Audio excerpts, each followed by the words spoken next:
Baymax, while we wait, can I get you counting?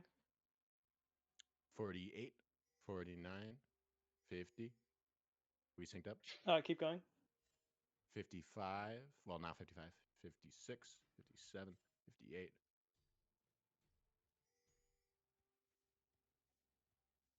How about we all meet at 1 minute 30?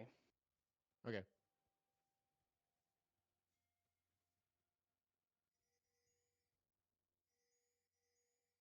Okay, I haven't been Oh. told that. So we're live right now? Okay, that's fine. So we're gonna wait, pause let's get together synced at one. up. Yeah. We're gonna pause together at 1 minute 30, and then you're gonna tell me when we're live. All right. 27. I know. 30. Okay, I'm paused at 1 minute 30. Okay. I am also paused at 1 minute 30. Okay, I'm gonna count us down. 3, 2, 1, go. 31, 32, 33. I'm good. Okay. And I believe we're live already, so I'm just going to take us right into this. We've already started with the jungle clears, but hey, we have finally arrived. DU Baymax Shadow Mustangs Unleashed versus Sand Ninjas are the teams hitting your screen right now. Both junglers off to a completely invisible start to the other team, but not so in the bot lane. Slick Drake forced to flash instantly, and the Ignite goes down for tomorrow, but a big health advantage already for the Sand Ninjas. Yeah, and just like that, already what was almost an all-in attempt from Tomorrow in Black. That's flash burn from Slick Drake, just like that, 2 minutes into the game. That's not a good sign, right? This Sivir and Karma can do quite well in this lane, but they gotta wait till they got the spell shield. They gotta wait till they got the shield from Karma. The disengage needs to be there. If the disengage isn't there, this Tristana starts snowballing early. That could be really, really bad news for Shadow Mustangs, and that'll force them to play super heavy around Ewok in the top side of the map. But we were talking about this in the break. I don't see Ewok play strong side very often. He normally plays weak side. He'll play Gragas, he'll play Scion, he'll play Ornn, he'll sit under turret, and he'll just farm while the rest of Shadow Mustangs try to play through Merlin. But I don't think that's going to be a viable option for Shadow Mustangs this game. No, I don't think so either, especially with the fact that they've drafted a bot lane that should be able to play weak side, although, as level 3 is hit top side, I Suck, a counterintuitive name at best, is going to take a good trade.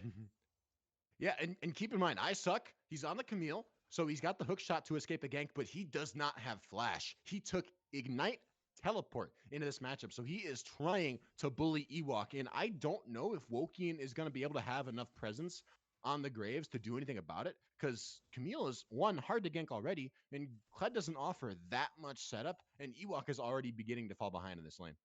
And there are some other interesting things about the setups that we already see in terms of around champion portraits. It's not just the summoner spells, but also the keystones, where Sivir has ended up taking Dark Harvest. I know you talked about late game Sivir, but I haven't seen this build all too many times in competitive as much as it has been abusing my solo queue games. Yeah, I was gonna say I haven't seen it in competitive too much either. And if you look at like the ultra upper echelons of play, challenger players, pro builds, they're still almost all taking lethal tempo. But Dark Harvest does do a lot of damage and give you a bit more lane presence in the early game once you get a little bit of lethality from a serrated Dirk or whatever else you decide you're gonna build. Let's take a look at the bot lane though, because Perklo is hanging around. Good spell shield is exactly why you picked this champion, and tomorrow is taking a lot of damage.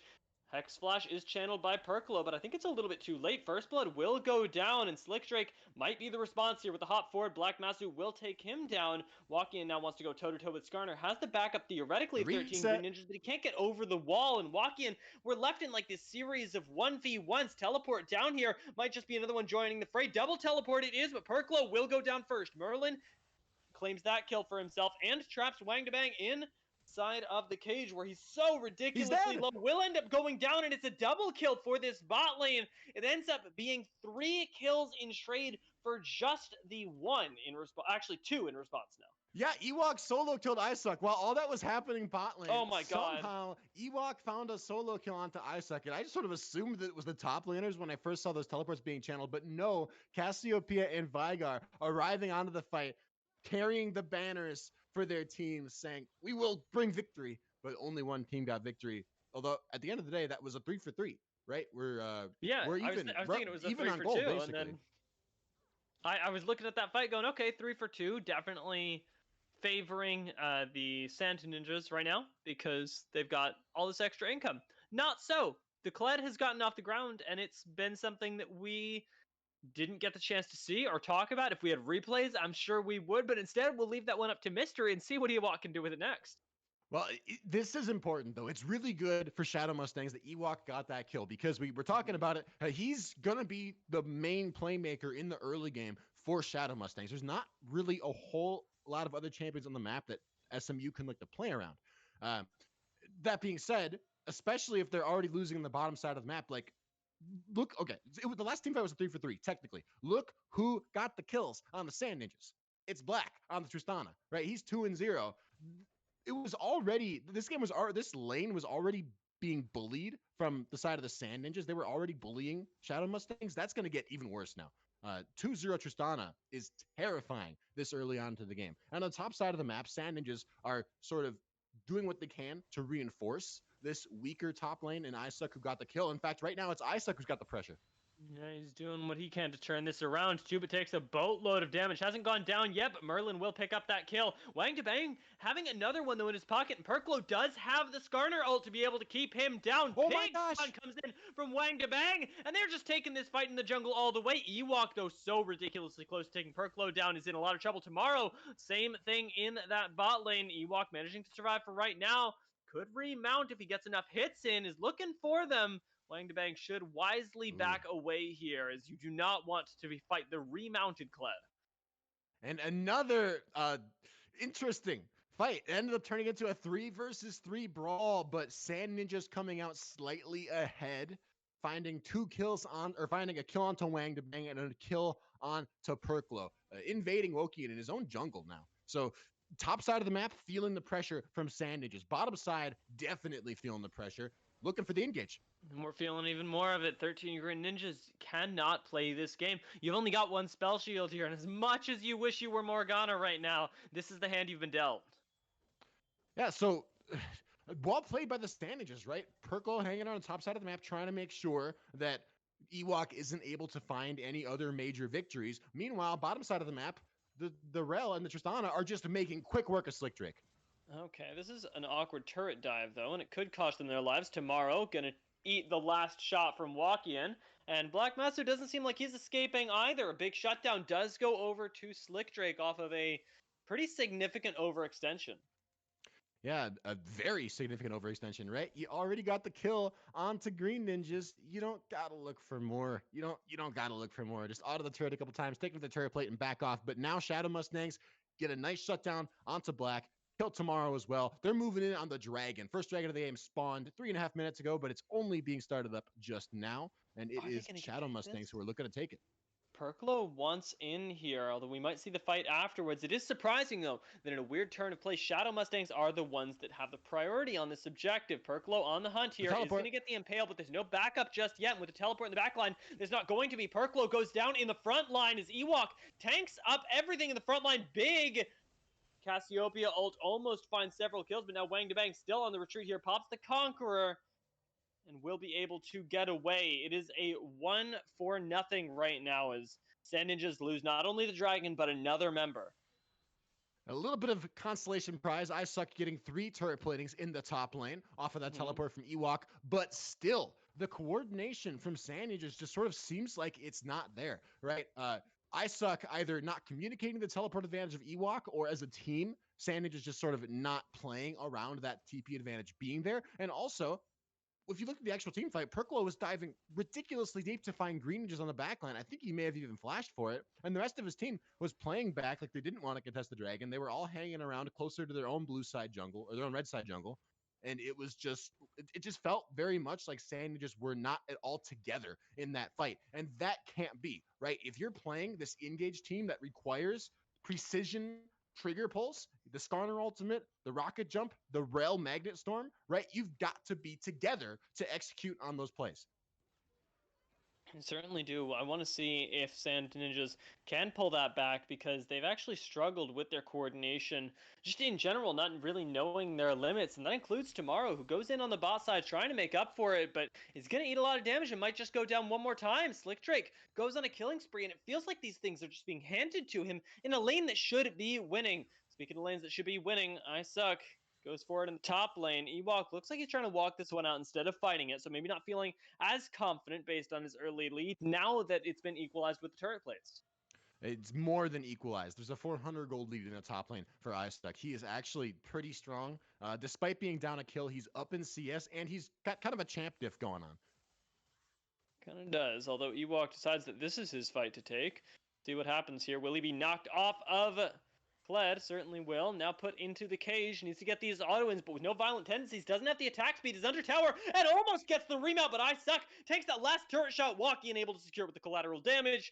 But it is a turn in the game state for Sand Ninjas, as now their top laner is able to go toe-to-toe. Yeah, and Wokian also pulled off the Rift Herald to go help out his top laner, and that might end up costing the objective for Shadow Mustangs, because here comes Perklo. Botlane, I didn't even see what just happened, but at least another kill going over to the Sand Ninjas. Their bot lane is starting to bring it back as well.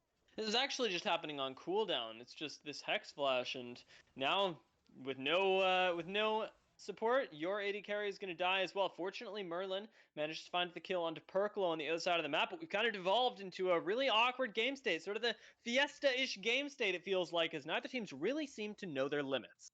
Well, I would put it this way. Normally, I would say Shadow Mustangs are the team to watch. They rarely disappoint in terms of making the gameplay exciting. But this time around, it feels mostly like Sand Ninjas, who are just sort of constantly forcing plays everywhere. And sometimes they work, sometimes they don't.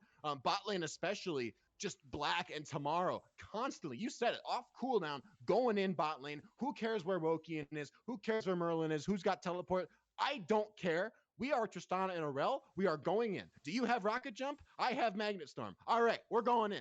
That's the communication that is happening between Black and Tomorrow. And so far, it is paying off, right? There have been a couple kills gifted to Slick Drake, but still 5-1 for the Tristana. The top lane, though, the gank coming through. Isock wins this hard. He's got the Trinity Force completed, and the backup of his jungler should be able to survive here, although needs to dodge out on the rest of the damage. Merlin's on the hunt. Perklo should be able to take down Walkie, and he can. Wang shows up, can't find Merlin with the damage. 13 Green Ninjas goes hunting with the Q, but it will be the Camille getting out alive in the 1v2, and with plenty of backup on the way, doesn't have to fear. Yeah, and 2 more kills going over to the Sand Ninjas. This game is starting to feel like there is a conclusive leader in terms of game state and in terms of who's going to win the game. Now, oh, geez. See what Merlin can do here. Doesn't have the ultimate just yet. Primordial Burst just a few seconds off cooldown. And now, I don't know if they know this, but he can one-shot Iceduck as long as he lands the skill shot. Goes for it and finds the shutdown instantly. Will be traded back, though, as there are 3 other members of the Sand Ninjas here looking for that kill. They will pick it up under the tower. Wang Badang is on a killing spree. And now Ewok shows up to watch his turret go down, one can only assume.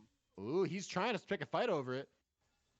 Tomorrow takes a decent bit of damage. Wang Badang actually goes really low and does find a nice petrifying gaze to save his life. Now Ewok's the one in trouble, needs to survive here and is burning down with the ignite. Still trapped under this tower, still with it on just a little bit of HP, but Sand Ninjas won't actually push for the end there. And meanwhile, on the bottom side of the map, Ewok is holding on to dear life top lane, and Dragon has been started up by Wokian. Second Dragon of the game getting picked up easy peasy, going over to Shadow Mustangs. And you know, a nice macro play from Sand Ninjas, but if Wang Badang and Tomorrow can end up burning down this turret, that might be worth it for the Sand Ninjas, right? It's all about, I think it's all about the early gold for Sand Ninjas. They want to take as much as they can. And you can see that there's already about a 3,000 gold lead beginning to manifest itself for the Sand Ninjas. Oh, I didn't even see the jungle fight. I'm so sorry. The kill going over. Black Master picking up that one. That looked really, really nice from Black Master as well. Very much knowing the limits of his champion. Tomorrow going to very much be limiting Vigar as Wang Badang picks up the kill with the Twin Fangs over the wall. But that CC train is too much for you, Vigar. I've got to set this on directed camera. I'm sorry. I've been trying to manually move it around, and I'm just not catching all the fighting. There's constant action from both these teams, and I'm robbing you of some of your play-by-play, and I'm sorry about that. We're now 15 minutes into this game. There is a almost 5,000 gold lead here for Sand Ninjas. And even though the kill spread is relatively close and there is a slight objective lead in terms of dragons for Shadow Mustangs, Sand Ninjas are just getting so strong, right? They're approaching those massive power specs. Black is very difficult to deal with in the side lane. He's a 2-item Tristana, Kraken Slayer, and Phantom Dancer. Compare that to Slick Drake, right? On a Sivir, already not a very strong early game champion with a Mana Moon and a Serrated Dirk. It's just not even close. The bot lane difference at this stage of the game is huge for Sandagers, and they should be able to wipe mostly any 5-on-5. That being said, Black's got to be careful, right? He's all by himself right now. Rocket jumps away to safety. Tomorrow might actually look for something. I wouldn't put it past him. Whenever I see these two together on the map, even if the rest of Sandagers are nowhere to be found, I'm just like, oh my god, he's gonna go in. Yeah, I mean, they genuinely might do it. It feels like they can kind of toss themselves at anyone right now, and you've got the damage to back it up. Black Massa certainly having the micro ability. I was really wowed by his 1v2 duel there, waiting for the Skarner to show up. I feel like this bot lane has really asserted its dominance, and now, even though it's not what we thought would happen, Santa Ninjas have ended up taking that econ route that you see, where you give up the first couple dragons, Shadow Mustangs classically picking them up in favor of a gold lead, and gold on your carries more than anything. It looks like it's paying off for now, but how long will that last? Because Shadow Mustangs Unleashed are the team that we expect to scale. Um, they are. That being said, Slick Drake took Dark Harvest, so it's gonna take him. That already makes the Sivir not scale quite as well as with Lethal Tempo. And especially into the mid game, like a late game, eventually you can maybe get enough Dark Harvest stacks to balance it out. But realistically, like Lethal Tempo is just better at this stage of the game for quite a long time. So Sivir not going to come online for a while. Merlin's starting to come online, but Everfrost not a lot of damage. Meanwhile, Black is unstoppable. Look at him. Literally, not even Clyde can approach him right now. 13 Green Ninjas, essentially not a champion, doesn't even have a completed mythic item to his name to be able to pump out some of the healing. Suck can look for kills pretty easily onto Slick Drake, and this is the reality of being Sivir in the side lane right now. You're going to get locked up under tower. You might even go down, but heal comes out. Ignite goes down, but it is still going to be Isaac maintaining priority in this side lane as Slick Drake now with no cooldowns cannot approach. Oh, but look, we got junglers arriving from both sides, Perkle and Wokian. They be ready to clash in Watch the jungle out, here. Perklo. What are you The doing? He's classic walking right into him. overstep from the Skarner. I swear this guy's had no flash all game. That's tragic. You hate to see that too, because flash is such an important cooldown on Skarner, although maybe a bit less important if you got the Hex Flash, which Perklo does. So that's good for him. But for now, Sandages are going to have to be content to just sort of take these Krugs away and try to deny Slick Drake a couple of last hits. But that's Sivir poke damage, especially with the Dark Harvest, with the lethality coming through from the Serrated Dirk. The Boomerangs hurt a little bit.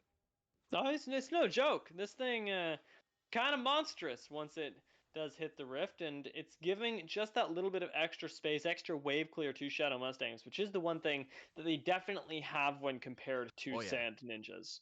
All right, and take a look at the map state right now, right? Because next dragon is spawning in less than 60 seconds, and you can tell Sand Ninjas are not looking to give any more of those objectives away. They said, all right, you got the first two. That's fine. That's on us, on the house. Third dragon, nuh-uh. You're not getting a soul point. And Sand Ninjas have been leveraging all of that gold lead, the 5,000 gold they've got, mostly on Wang, Badang, and Black, right? They're leveraging that gold lead to get total control, or mostly total control, close to total control over the bot side jungle of Shadow Mustangs. And that means that Shadow Mustangs are probably not going to be able to take this next dragon. And you can already see Wokian sort of accepting that fact and preferring to opt for the second Herald instead. Worth pointing out for those of you who are academically inclined that the Riftmaker has been picked up for Wang Badang. I'm not sure how much that will affect the chaos of this game, because that kind of stuff is happening on your screen, but, you know, it's an off-meta sort of deal. An off-meta sort of deal. I don't even know if I heard what you said. Were you mentioning the Riftmaker picked up by Wang Badang? Yeah. So, yeah, that is not... I really haven't seen Cassiopeia very much. What would she normally build? Leandries. That does seem pretty good, but there isn't really a tanky front line on Shadow Mustangs for the Leandries to burn through. Even still, though, with all the damage over time from the poison from Cassiopeia, that still seems quite good. Yeah, it's going to give her a lot of Omnivamp, and Cassiopeia being able to get to that 6-item spike is actually pretty big with the Mythics now. The fact that with the additional Omnivamp that Riftmaker now gives you per legendary item you complete, Cassiopeia not building boots and having that extra slot available is actually really worthwhile for the Mythics, right? Yeah, that I hadn't even actually considered that. It's been so long since I've seen Cassiopeia, I feel like, which is weird because I don't think she's that bad, but maybe she just gets overshadowed by some of the other meta mid laners right now. But anyway, third dragon of the game picked up is in the pockets of the Sand Ninjas, and all of a sudden you see complete 180 on the map positioning, and Sand Ninjas are now asserting dominance over the top side jungle because Baron is in play. You see Wang Badang in the side lane with the teleport. I think I would prefer to see I Suck down there, especially since right now everyone's on a ward. Oh, maybe not everyone. Merlin in trouble. Isak is part of a really great engaged team, though, and if they can find a fight in this jungle, they can just take the Baron for free. Ewok gonna go down here, gets impaled and gets taken down. Now with the teleport in the backline, 13 Green Ninjas might be dead. Certainly is with the flak from Black Master, but we'll see how what the fate of everyone else on Shadow Mustangs is, as they're hiding under their tier 2 turret. But after having lost 2 separate members, they may as well have forfeited this Baron. And that was very greedy from Shadow Mustangs, right? They had no reason to walk into that jungle. There was vision on Isaac baiting the bush. Like, you have a pretty good idea anyway that Sand Ninjas aren't on that Baron, which means you don't have to walk in. Just get mid priority, force them to come to you. But instead, Sand Ninjas get face checked by Shadow Mustangs. The fight is a win for Sand Ninjas. They get the fight win. They get the Baron. They are going to lose their mid lane turret for it. Shelly gets invested from Wokian on that one. But at the end of the day, still a massive gold swing in favor of Sand Ninjas. Now the lead has ballooned to 7,000 gold. Feels good if you are Sand Ninjas, who, I won't lie, are the favorites going into this game. This is definitely Shadow Mustangs batting up in the standings, as it were, and I believe we'd mentioned that before, but it's worth reiterating once we hit this point. I don't think we did. I think I was going to, and I got sidetracked. But you're right. We talked about it previously to coming into this game. Sand Ninjas are on top of Shadow Mustangs in the Style Esports ladder by about 100 LP or so. That's a pretty big gap, and as I was mentioning that, top lane Ewok forced to use his ultimate to escape from a teleport play. And meanwhile, mid lane turret getting melted by Black. I want to point out quickly, there are now 2 stopwatches picked up by Sand Ninjas. One in the pocket of Black, one in the pocket of Wang Badang. These are the 2 key carries for this team. These players having stopwatch is huge, right? If these guys are alive, there's really nothing Shadow Mustangs can do to win the back end of a fight. So I think the stopwatch is going to make the next team fight so impossible for Shadow Mustangs to win, which is bad news, right? Because Baron buff in the pockets of the Sand Ninjas, these inhibitors are going to start feeling the pain. They really are. I expect that to be any time now, as we do still have Isaac hanging out in this top lane. Has been here for a while, making sure the wave is pushed up. But now with everybody else being ready, it seems like waves are crashing everywhere. And Shadow Mustangs Unleashed can't step toe-to-toe 1-for-1 with the Sand Ninjas. They're going to need to commit more people to make a play somewhere if they want to be able to actually have a chance of winning it. Yeah, Merlin dropping the event horizon, trying to get a sneaky pick onto Black, but he's going to just walk out of that one just fine. Level 13 Tristana beginning to get the range where that's not as much of a concern anymore. Meanwhile, top lane, I Suck, like you said, winning out in the 1v1. These turrets are slowly bleeding down. Yeah, first tower going to fall there, of the Baron play, rather, is the best way of putting that. With Black Masu literally side pushing on his own is an incredible vote of confidence in their AD carry from Sand Ninjas. And a vote of confidence is, well deserved, as it has earned them quite a bit of pressure onto the inhibitor towers. Although, no inhibitor tower actually going down now, as we do see Sand Ninjas backing off. Yeah, we're seeing some resets come through with the next dragon spawning in 30 seconds. Sand Ninjas are prioritizing getting back on the map in time for that objective, rather than taking any risky fights around the inhibitor turrets of Shadow Mustangs, which is not necessarily a bad idea. These dragons are going to start becoming very important. I think, Shadow Mustangs probably do eventually outscale, but they got to get to that point. And with every dragon that you get, that point where Shadow Mustangs outscale you gets pushed further and further back to the point where a mountain dragon makes it so much, like a mountain dragon adds a mountain soul adds so much sustainability and therefore threat to any sort of dive that comes through from a dive heavy team. And this is a dive heavy team, right? I think Camille, Skarner, even Tristana all love a mountain soul. They certainly do. I loved the confidence on the jump for it from Black Master there. My costume now, though. No rocket jump. Good job from Tomorrow to tank that for him, and the return damage is just unstoppable. Black Master, the same thing, jumps forward and picks up a triple kill as easy as you like. Ewok going to be locked in here as the final remaining member of Shadow Mustangs Unleashed will go down for the ace, and Sand Ninjas, they make that look so easy, Baymax. Yeah, and I didn't even hate the look from Ewok, right? I know what's going through his head. It's, oh, Black doesn't have flash. He just burned his rocket jump. This guy is at very high risk. Let's look for the fight. But at the same time, it's just there's too much of a gold difference, right? 10,000 between these teams. Neither stopwatch even had to be used, right? Wang and Black still holding on to those key cooldowns, and the end of the game is here. So I guess Shadow Mustangs, rather than slowly bleed out, they opt in to quickly put an end to their suffering. But game one is over with a pretty convincing win for Sand Ninjas. Yeah, they look really good. I hesitate to say that Shadow Mustangs really challenged them in that, right? Sand Ninjas had the time to style as much as they wanted once they got ahead in the bot lanes. Shadow Mustangs, however, were making plays. It just didn't feel like there was enough from them to get away with a cheeky win. And I would say from the side of the Sand Ninjas, it felt like they were not very organized or coordinated early on in the game. I felt like that coordination got better as time went on. And I feel like actually roughly from the point where I called them out for being very uncoordinated at that second dragon, they pretty much got their act together and they started playing a lot better around each other's cooldowns and around each other's limitations. One of the things you mentioned was Black in the side lane, split pushing, very, very. What's the word I'm looking for? He was very restrained. He didn't overextend, right? The Black that we saw in laning phase was so different from the Tristana that we saw later on in the game. In lane, he was just constantly diving, constantly rocket jumping forward, looking for greedy plays. I feel like that mostly just stopped as the Sand just got later on to this game, and they got more focused and they played more together. And I think Shadow must have got the work cut out for him because the Ninjas were looking really good by the end of that game. Yeah, they were a solid team and certainly looking unstoppable there. I really like the coordination that you mentioned coming up in that mid game. We'll see if they can continue that streak, though, take that coordination to the game too. And if Shadow Mustangs Unleashed can clean up some of their act, because it didn't really feel like they had a chance at challenging and didn't have a very good idea of exactly how Sand Ninjas wanted to win the game. Let's check it out, though, because we only got a few minutes till we get into that second game. So me and Baymax will be right back with Game 2 here at Style Esports Season 6.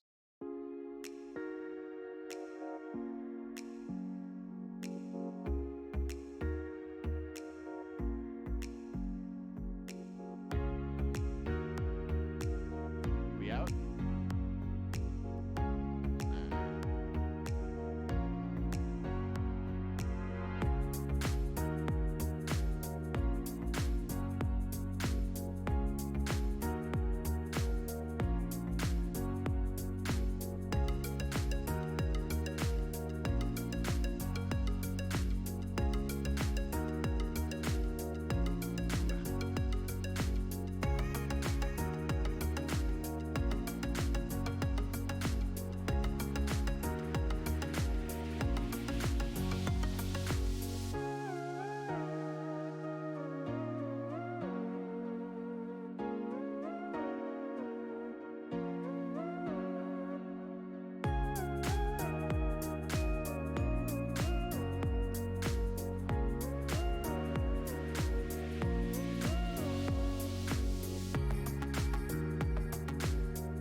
I know what you're talking about. You press the U key.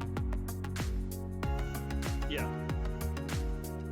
You know the little timeline thing that like Yeah. shows like a fight happened.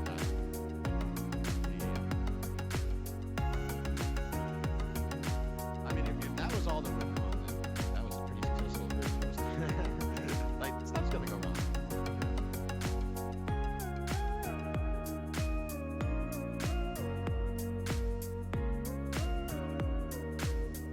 That was a hell of a game. Gaia Tropa, I am so sorry. There's a couple of times where I just like didn't even realize the fight was happening. No, it's okay. I didn't even realize that my camera wasn't on record for a while. I was just going around with somebody died. I feel that. Don't worry about it. I was not having the best game anyway. There were a few times where I was like, I could be excited about this, but I don't find it exciting. And then I was like, I should have just been excited about it. It doesn't matter.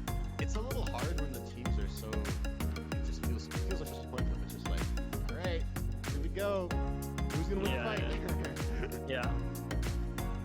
Like with several of those picks, you could have shown me a screenshot of it, and I'd be like, this person does. And like you know, like there's no outplay to be had. A lot of it is just like stupid mistakes. Yeah. That last fight was really good though. I really liked the way that. Storm. Yeah, that was such a good intro. Into my ass. It was all. Yeah. I didn't even hate Shadow Mustangs looking for the fight either, because they looked like they thought they had an opportunity to go in, and like what's their other option? Like slowly bleed out or pick a fight while Black does have his rocket jump. It's like, Yeah, they right, didn't do let's go anything for there. it. Feels bad.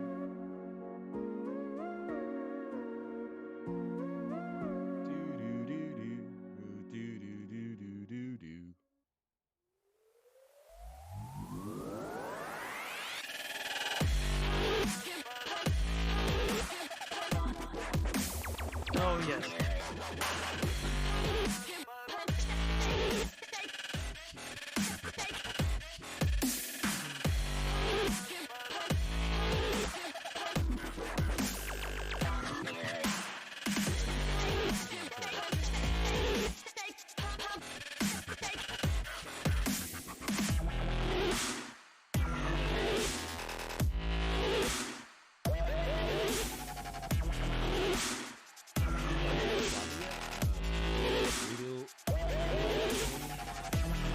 I'm not in a lobby.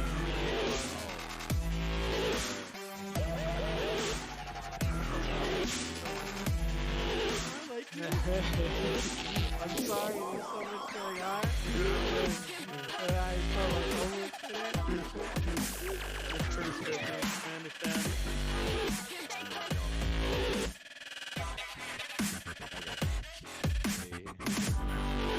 Let's go.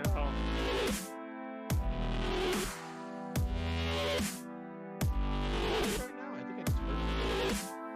Maybe. It's possible. We're definitely coming to the stream.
Shadow Mustangs Unleashed versus Sand Ninjas Casters for tonight.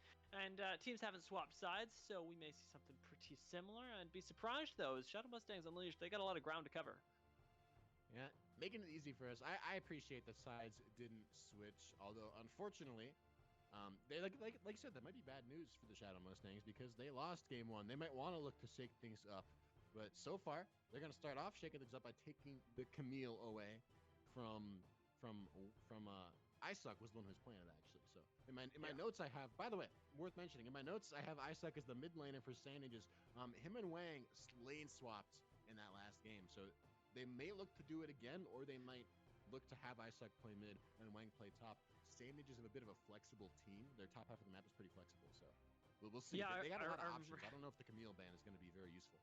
We got into the lobby, and I was like, "Are you guys in LCS order? You know, top, jungle, mid, ADC support?" And they were like, "Yeah." And I'm like, "Are you sure?" And they're like, "Yeah." So I guess this is just what they're going with today. We're trying some new things, and they're certainly going to have to as Tristana gets banned away. So that top side of the map, at the very least, going to be pushed into something a little bit different. And we'll see if that favors Shadow Mustangs or whether it just shows them a new deadly face of the Sand Ninjas. They will have first pick, though, and the potential to start this off on the right foot. And the foot that they're starting off on is the Kaisa foot, which It's a good foot. It's not a bad foot, although I always get a bit. I don't know if I don't think Kaisa's good enough anymore. That first picking her is usually a good idea. That being said, Slick Drake plays Kaisa pretty well. He's a pretty mean Kaisa, so I'm looking forward to seeing what he can do on the champion. But it's instantly answered by an Udyr and an Aphelios. So Sand just switching up their bottom side of the map quite a bit so far. Aphelios, much longer range, very different play style from a Tristana, right? Instead of going in all the time, you're playing further back. You're trying to outrange the Kaisa. You're trying to win these long engages.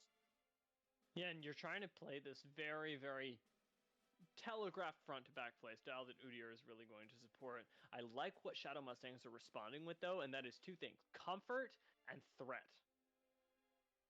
Comfort and threat are good. They're good to have. They're good against Aphelios, especially. It's hard to beat comfort, right? Gragas presumably going top lane for Ewok. Always good to see. Ewok's top lane. Ewok's Gragas is nuts. I was a bit disappointed that I didn't get picked early in the first game. I assumed that was because of the Gragas nerfs that came through, but it's getting picked this time. Ewok says, screw the nerfs, put me on my champion. I'm going to do some cool stuff with it. And meanwhile, mid lane, Merlin also on a pick that he not that he's not comfortable on the Vigar, but he's more comfortable on Annie. Although that being said, Sand Ninjas are banning the Vigar, which makes me wonder if They're betting on the Annie support. I suppose so. Is Annie support? Why would it be Annie support? Green just doesn't play Annie, does she? I don't think so. God knows I mean, look, why it would be Annie support. I have in my notes, I have Green Ninjas would gravitate towards Seraphine, Karma, Lulu, Thresh, and Rakan. I mean, look, let's look at Green Ninjas match history. Do I see any Annie at all? Anywhere? No, nothing. Okay, I don't think it's Annie support. I think you know what? Just be a wasted ban there. Oops. I mean, it definitely is. Rel, though, definitely not a wasted ban. That's really powerful, especially when given over in conjunction with the Kaisa. We'll see what Shadow Mustangs choose to take away as their last ban. And I'm honestly surprised it's not Skarner, given everything else that we've seen.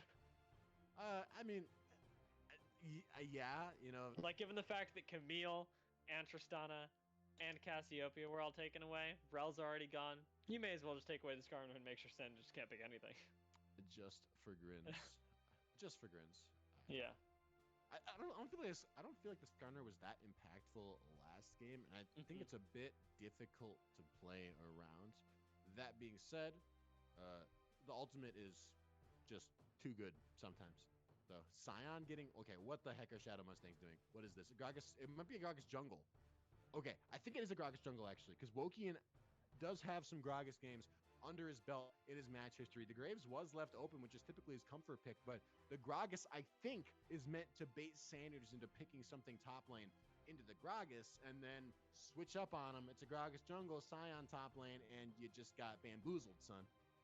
Yeah, and something like that, Valdemar may have a little bit more of a difficult time against Sion. Azir is in the mid lane pickup though, and they've saved that pick for last, confirming that it's going to be going against the Annie. So San Ninjas still get a favorable matchup of their own in a solo lane. Yeah, I gotta be honest. I feel like Shadow Mustangs try to come into this draft and 200 IQ it. I don't like their team comp very much at all. I think I love the Aphelios Lulu bot lane. I think from San Ninjas is going to be very strong if Black and Sleepy can sort of change up their playstyle from the first game and play the more sort of slow paced, further back, front to back style. Then that'll be really good. Azir mid lane, very solid mid laner, stronger than Annie, better than her probably at every stage of the game. Annie does have some one-shot potential, and there's the comfortability, right, from Merlin. He can look for the flash plays and maybe bring something through for Shadow Mustangs. But I like the bot lane for the Sand Ninjas. I like the mid lane for the Sand Ninjas. And top lane is a slugfest, which, Ewok's good at playing weak side. His Scion is fine, but he's not going to carry on it. I think this You game say makes that it late. now. Sand Ninjas. Okay, maybe I'm wrong. We may have lost Baymax for a second. I'm here. Okay. I'm back. I'm sorry. Maybe I'm wrong, but I don't know. I like Sandy's team comp a lot. I think it's better. What do you think? I tend to agree with you here. Shadow Mustangs certainly have comfort. Like we said, it's very difficult to evaluate that sort of X factor that comfort gives you, the flexibility that can bring you in game, and of course the ability to outplay. And they've got a very strong front line. If this team comp gets ahead, they're going to blow you up. It's more specifically, actually, if the front line gets behind, because it doesn't matter if Aphelios is 3-0, if his jungle and top lane are 0-3, because they're just going to get blasted through by something like Annie, Gragas, Kai'Sa. That's true. That's a very good point. And one thing worth noting to sort of piggyback off of that is the Shadow Mustangs have drafted far more ways to actually pick a fight in the early to mid game than they initially had in game one. Right, they got so Flash, many. They got the Annie, they got the Scion, they got the Gragas. These are all big playmaking champions that can make stuff happen and might not do well in the 1v1s, but might do better in the 2v2s or the 3v3s. And there were certainly a lot of 3v3s in that first game. And Shadow Mustangs might have a better chance at coming out on top of some of those early engagers if they got, a nice flash play from Tibbers, or from Merlin with the Tibbers in the mid lane, or they got a nice flank from the Gragas. Gragas is a strong team fighter in the early game. He's also a huge playmaker at all stages of the game. So Shadow Mustangs have a comp that can flex a little bit more if they've got the skill level to do it. Yeah, and you know what? I'm going to take a gamble and say that we're going to see at least a few of those. I'm not sure how many, though, before Sand Ninjas have the opportunity to scale up. Because as much as I like the composition that Shadow Mustangs have for themselves, I see where it can go. Sand Ninjas is just so ridiculously reliable. Yeah, it's just a very standard, strong meta front to back comp. All those champions are good. Lulu is nuts. Azir is good. Should be stronger than Annie at most stages of the game in the mid lane, especially if he takes cleanse. Ujir is probably still the best jungler in the game. His clear is fast. He's good at almost everything. Top lane, Volibear is a decent champion to have into the Gragas. He's useful for diving turrets and being this sort of beefy frontliner in the mid game, and he's a power point in those mid game fights that Sandy just can lean on before their Azir and Aphelios get items. So they got everything, and I feel like from draft, Shadow Mustangs are gonna have to be looking to style on the Sandages. They're gonna have to look for those so just flex mechanically in the 3v3s. And if they don't, if Sandy just start getting the first couple dragons, if they get a bit of a gold lead, or they can just hold a consistent amount of pressure on the map, then they should be able to run away with the game. Well, let's see if they can do it. I'm as excited as you are, Baymax, because I still want to see the Shadow Mustangs actually complete their name and be unleashed onto the Rift. On the other side, Sand Ninjas looking to walk away with the 2-0 would give them a few points here and there. So let's see what actually happens once we do get onto the Rift in just a few minutes for Game 2 of SMU versus SN.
All right, we're good. I'm just going to go for it. Welcome back, everybody, to Shadow Mustangs Unleashed versus the Sand Ninjas. We're already on the board here. We're putting a few wards down, but at the same time, wards are being steadily taken down across the map. It's a battle for vision, and right now, Sand Ninjas are winning it. They're winning, just barely. I don't know how many wards you want to dump this early in the game, though. At some point, there's such a thing as too much invested in getting that early game vision, especially if these wards are going to start timing out before Wokian would have even walked over them, which may definitely be the case for that deep ward up there in Top River.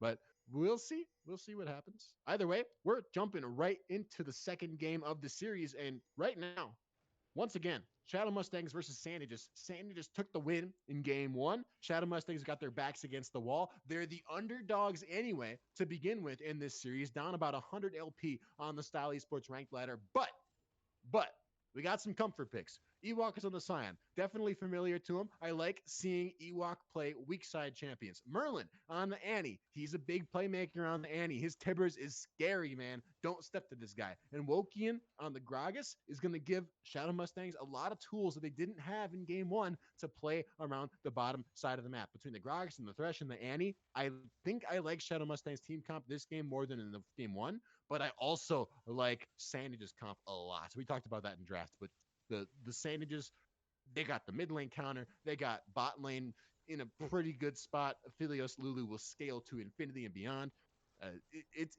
There's good things for both teams here. Ooh, a flash play out of Green Ninjas. Yeah, Comfort picks it down. Black Master, though, gets ignited. Does have to flash the hook.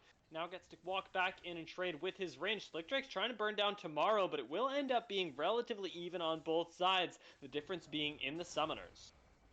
Ooh, top lane, though. I suck taking some turret shots, so he's going to lose out on a trade, but just some big, beefy boys whacking away at each other. Nothing too much to worry about there. I want to talk about this bot lane because Black burned Flash in that engage just now. Slick Drake still got Flash. Green Ninjas has the Hex Flash available, so this could mean a lot of bad things for him if he gets hooked. What a smurf hook, too. Black Masu should go down here. First blood does go over to 13 Green Ninjas, and that, my friends, is the power of comfort. What a hook. That was nuts. A bit awkward on the communication there. Slick Drake wasting Flash and not getting the kill is a little bit tragic, but still a big win for Shadow Mustangs. Now looking towards the top side of the map, there's some scuffling over the Scuttle Crab. Wokian doesn't have any backup in the area. Just now, though, Ewok roaming down. This could be a really bad fight for the Sand Ninjas if they get sandwiched here. Scion on the flank is looking for this, and Merlin's roamed over. Doesn't have the stun available just yet, but Wokian throws that one down. Forced to flash is I Suck. Smite on the way out, but Wokian gets the blue buff, and now Perklo is being chased down. This looks a lot like game one, but will end up getting away with the Udyr speed. The trademarked Udyr Bolt manages to live another day. Yeah, and he managed to lose the blue buff, unfortunately, picked up by Wokian. So definitely Shadow Mustangs coming out on top of that jungle skirmish. And just a bit of miscommunication again, right? Wang Badang hugging his turret in the mid lane. He was clearing a wave. He was miles away from being in that fight. Meanwhile, Merlin just waltzing over for like 10, 15 seconds. I can't believe there wasn't communication from anybody saying, hey, Perklo, I Suck, you guys are going to be in a 3 versus 2. Get out. Like, I can't believe that wasn't said, but it must not have been.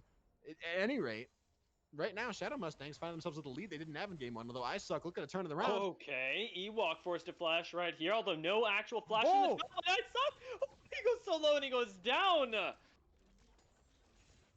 Oh my god. I Suck just a little bit too greedy. He almost finds the solo kill, but it gets traded back. He takes a turret shot for no reason. And 2-0 up in kills now. Shadow Mustangs. Oh, the hook! Not into a really big minion wave, which is the big differential here. Otherwise, that is for sure a winning trade. Instead, with the minion wave being as it is, the turret shot is the thing that equalizes the trade ultimately. It feels like Sand Ninjas, they're magnetized to these turrets this game. Ooh, Slick Drake, though, very low, which is not a great place to be against an Aphelios and a Lulu, who are going to be trying their best to poke you down from 10 million miles away. Flash from Tomorrow. Tomorrow gets the kill in the end there. I Suck Going against Ewok in this top side again, could be looking for a solo kill to make up his wrongs from before, but is going quite low in this minion wave. Doesn't have the healing just yet. He could go down twice in a row. The shielding, will it be there in time? He does take down Ewok in the solo lane. Now Ewok chasing him down and will get the return kill. Ewok says, surprise, time to turn into a good champion. I got my zombie form and I'm ready to rock. Trade 1-for-1 in the top lane, but still a nice kill in the bottom lane onto Slick Drake. I think it was Slick Drake.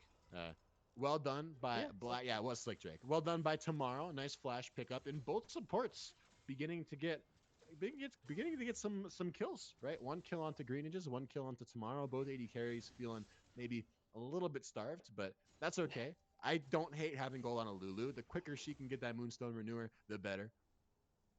Yeah, well, actually, see which way the game starts to snowball. I suspect it's going to be a little bit towards Shadow Mustangs, but the fact is that the skirmishes that we've been seeing haven't really gone in any one team's favor so far. Still very much yet to be determined. This top lane, though, is the most volatile lane we've seen so far, and it's not what we expected to. Now with a gank here, Isaac could just be going down again. There's so much base damage from these two champions, and he's going to get autoed down bit by bit. Ewok should be able to claim the kill here. Isaac does end up going down to Wakian instead, but trades his life for that dragon on the bot side. Sand Ninjas pick up the Infernal.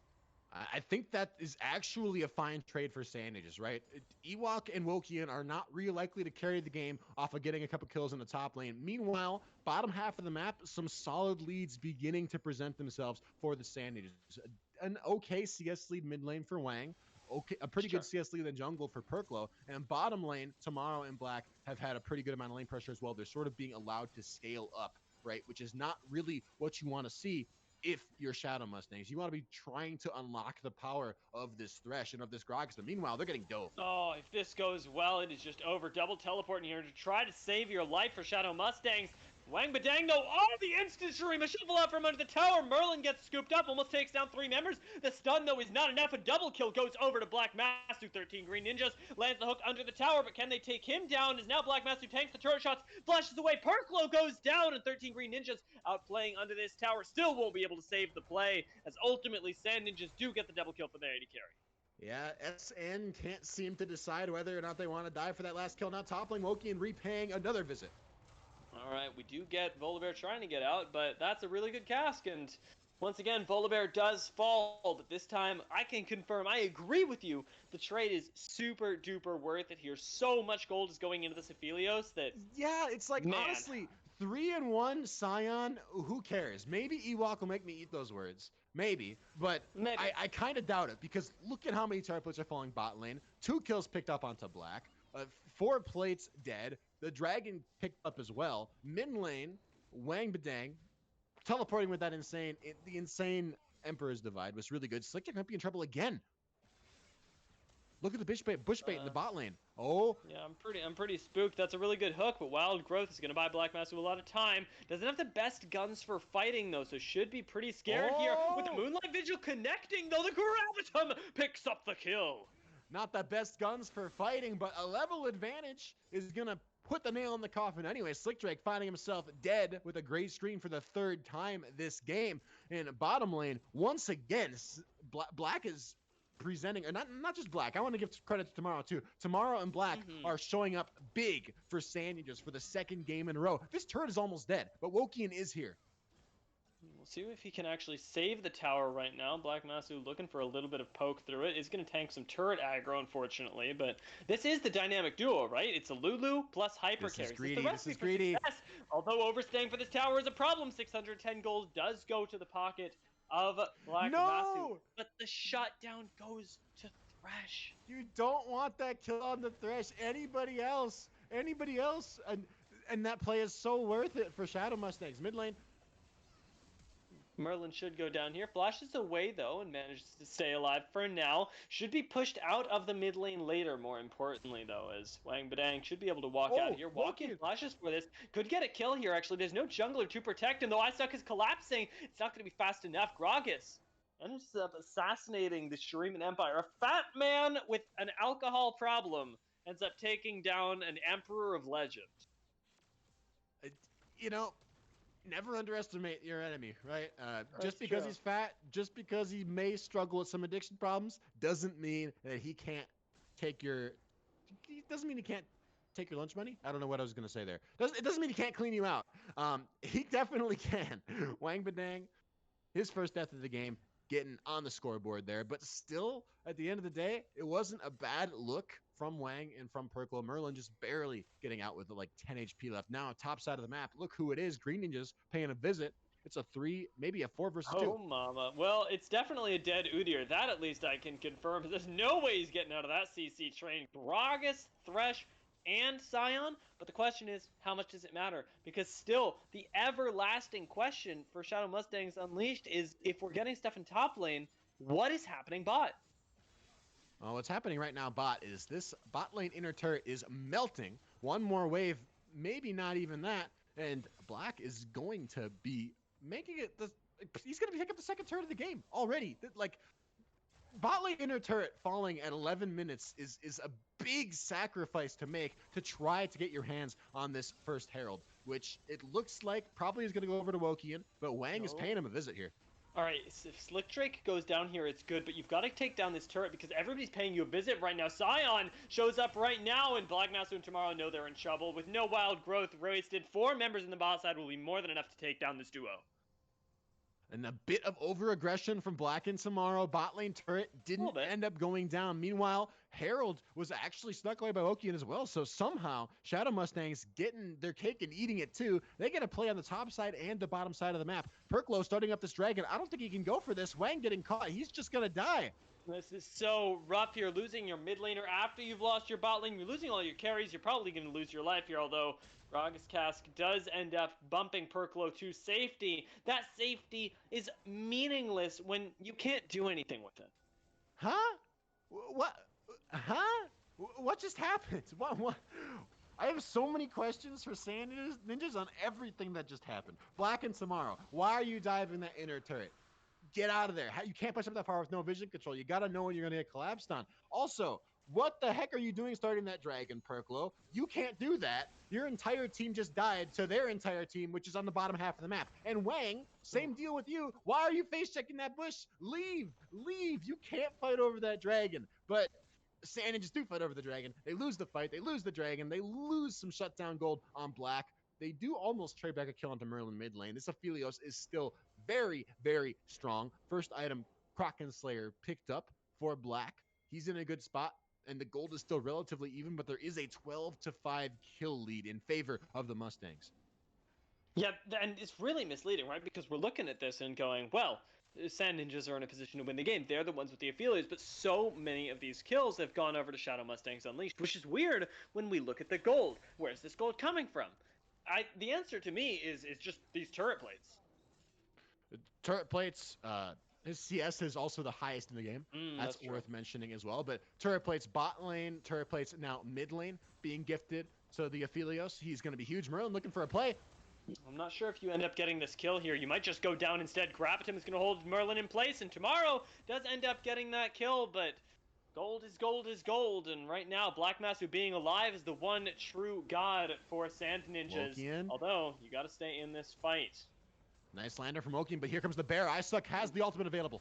Oh yeah, ultimate gonna shut down the inner turret, leaving Black Masu in a little bit of the dust right here, not able to actually engage into the fight, still going decently even, but 13 Green Ninjas flashes forward with a little bit too much over-aggression, does end up getting taken down, and it will be a more or less even fight with actually 4 members falling for Sand Ninjas and only 2 following for Shadow Mustangs. It's the difference between Black Masu being in that fight and not is twice the kills. Yeah, Isuck shut down the wrong turret. Shut down the first turret. Let Black into that fight, and you wipe it. You clean it, hands down. Sand Ninjas, you'll win the fight. You'll take the turret. But instead, Isuck sort of diving by himself onto the back line, leaving the rest of his team in the dust. A very bizarre decision, to say the least, and it cost Sand Ninjas the fight. Although the gold lead, the gold between these teams is still very close and actually getting closer. A few minutes ago, it was about 1,000. Now it's only about 500 to 800 separating these teams. Still, Sand Ninjas feel very disorganized. They really do, and it's disheartening to see, right? Because you see the potential there, and Black Mesa just gets shut out of the fight. He can't walk through that tower in auto, and he can't walk around into the Raptor pit. The fight is happening everywhere, and there's no backup that can come from the carry that you need. Senden just showed us a little bit of this disorganization in the first game. They cleaned it up towards the end, but you can't clean this up too late, or you'll just have no relevant Aphelios anymore. Because right now, Shadow Mustangs Unleashed are getting stronger across the board. While you continue to throw these fights and continue to give over these picks, as I suck, looks like he's going to be caught one more time. There's so much to see in this top lane. We've said it, and I'll say it again. I'm sure you can't be staying here. Yeah, the vision and the respect for Wokian's Gragas is just been it's just been non-existent from Sanditas the entire game. The map has been dark, and they've been looking for crazy plays regardless, not respecting the map being dark. Which mid lane, this might be another example of that. Yeah, Wokin's coming in here. Does have the cask. Black Massive flashes, but it's not going to save you from that full AP Gragas barrel. He just gets exploded right now, and tomorrow left to try and run away is not a good news story. Not a good news story indeed. And top lane turret falling as well in favor of Shadow Mustangs, their first turret pickup of the game, and that is going to begin to balloon this gold lead in the other direction. 2,000 gold now for Shadow Mustangs, starting to finally leverage some of those kills for that objective gold that's standing on the map. And in 30 seconds or so, I can actually take a look at the objective timer. In 51 seconds, excuse me, third dragon of the game is going to be spawning onto the rift. Black is not going to have flash for the fight. He just burned it mid lane. This is a pretty important dragon. All dragons are important in terms of actually winning this game, because Ocean Soul is huge for either team. But at the same time, I don't think it's a fight that Sand Ninjas should really be looking to take. I think Flash on Black is huge, right? We have such a big pick team from Shadow Mustangs between the Thresh and the Annie. Wokian's barrels have been on point. Green just hooks have been on point. Bwang! Ah! All right, well, it's a good shuffle, but that's just about it, as he is going to go down with no flash available to him. Not a whole lot that Azir can do there. Unfortunately, going down right before that dragon as well is going to cost you in big ways. Okay, Sand Ninjas, please don't pick this fight. Last time in game one, when the second dragon was up, Sand Ninjas were down a member. They picked the fight anyway. They lost. It looks like they're going to do it again. I think it's a really bad idea. They for sure are. Black Master waiting in the back line. Still doesn't have the greatest guns for this fight, but you don't have the greatest front line either. Isaac does get the wild growth used on him. Tomorrow's almost goes down in the meantime, but finally you get to peel for Black Master, who almost gets taken out by Walk-In, but eventually will be traded back. Can't actually involve himself in this fight, but Wang Badang certainly can, as he does teleport back in. Goes for Slick Drake here as the backup of Perklo. The Infernum ult comes in, and the damage is just enough, it seems, to turn this fight for Sand Ninjas for just a moment, but now they gotta shoot through Ewok, and Black Master healing up in the back line might just be enough to do it. They are slowly but surely winning this fight with the range advantage. Wang Badang does end up feeding that kill over to Black Masu, and Ewok chasing him down right now, looking for this kill. Black Masu, you gotta be careful, man. You're gonna be taken down by this Ocean Drake. It's a sticky spot, but they will end up outplaying even the Dragon, and Sand Ninjas find a fight out of the blue. And Black putting this team on his back, honestly. His positioning in that fight was stellar. He did a really good job. Also, a little bit of a split call from Shadow Mustangs on whether or not to take the fight. I believe that for most of the entire first 10 seconds of that fight, Merlin was still on the dragon, I think. And someone was hitting that dragon. And I think it was Merlin. Either way, lack of commitment there. Speaking of commitment, Wang is way too committed to the spot lane wave. He's going to go down here. No way. Wang goes hard and he goes home. That's what's happening. But he is buying his team time to take the second herald of the game. It's not long for this world in terms of time left on Summoner's Rift, not only because it's being picked up by Sand Ninjas, but also because it'll just despawn soon if they can't get their hands on it. We're 19 and a half minutes into this game. Baron is coming up any second now. So Perkla trying to hurry up and burn this objective down. He should get it in time. Meanwhile, Shadow Mustangs starting to move into the top side jungle. We could see a skirmish breakout, but Ewok looks like he's only interested in the wave top lane. Yeah, and it's the safe objective, right? He doesn't know how many members are there, and the vision control that we've seen Shadow Mustangs be able to have pretty easily is finally turned around by Sand Ninjas, specifically around that Rift Herald, soon-to-be Baron pit.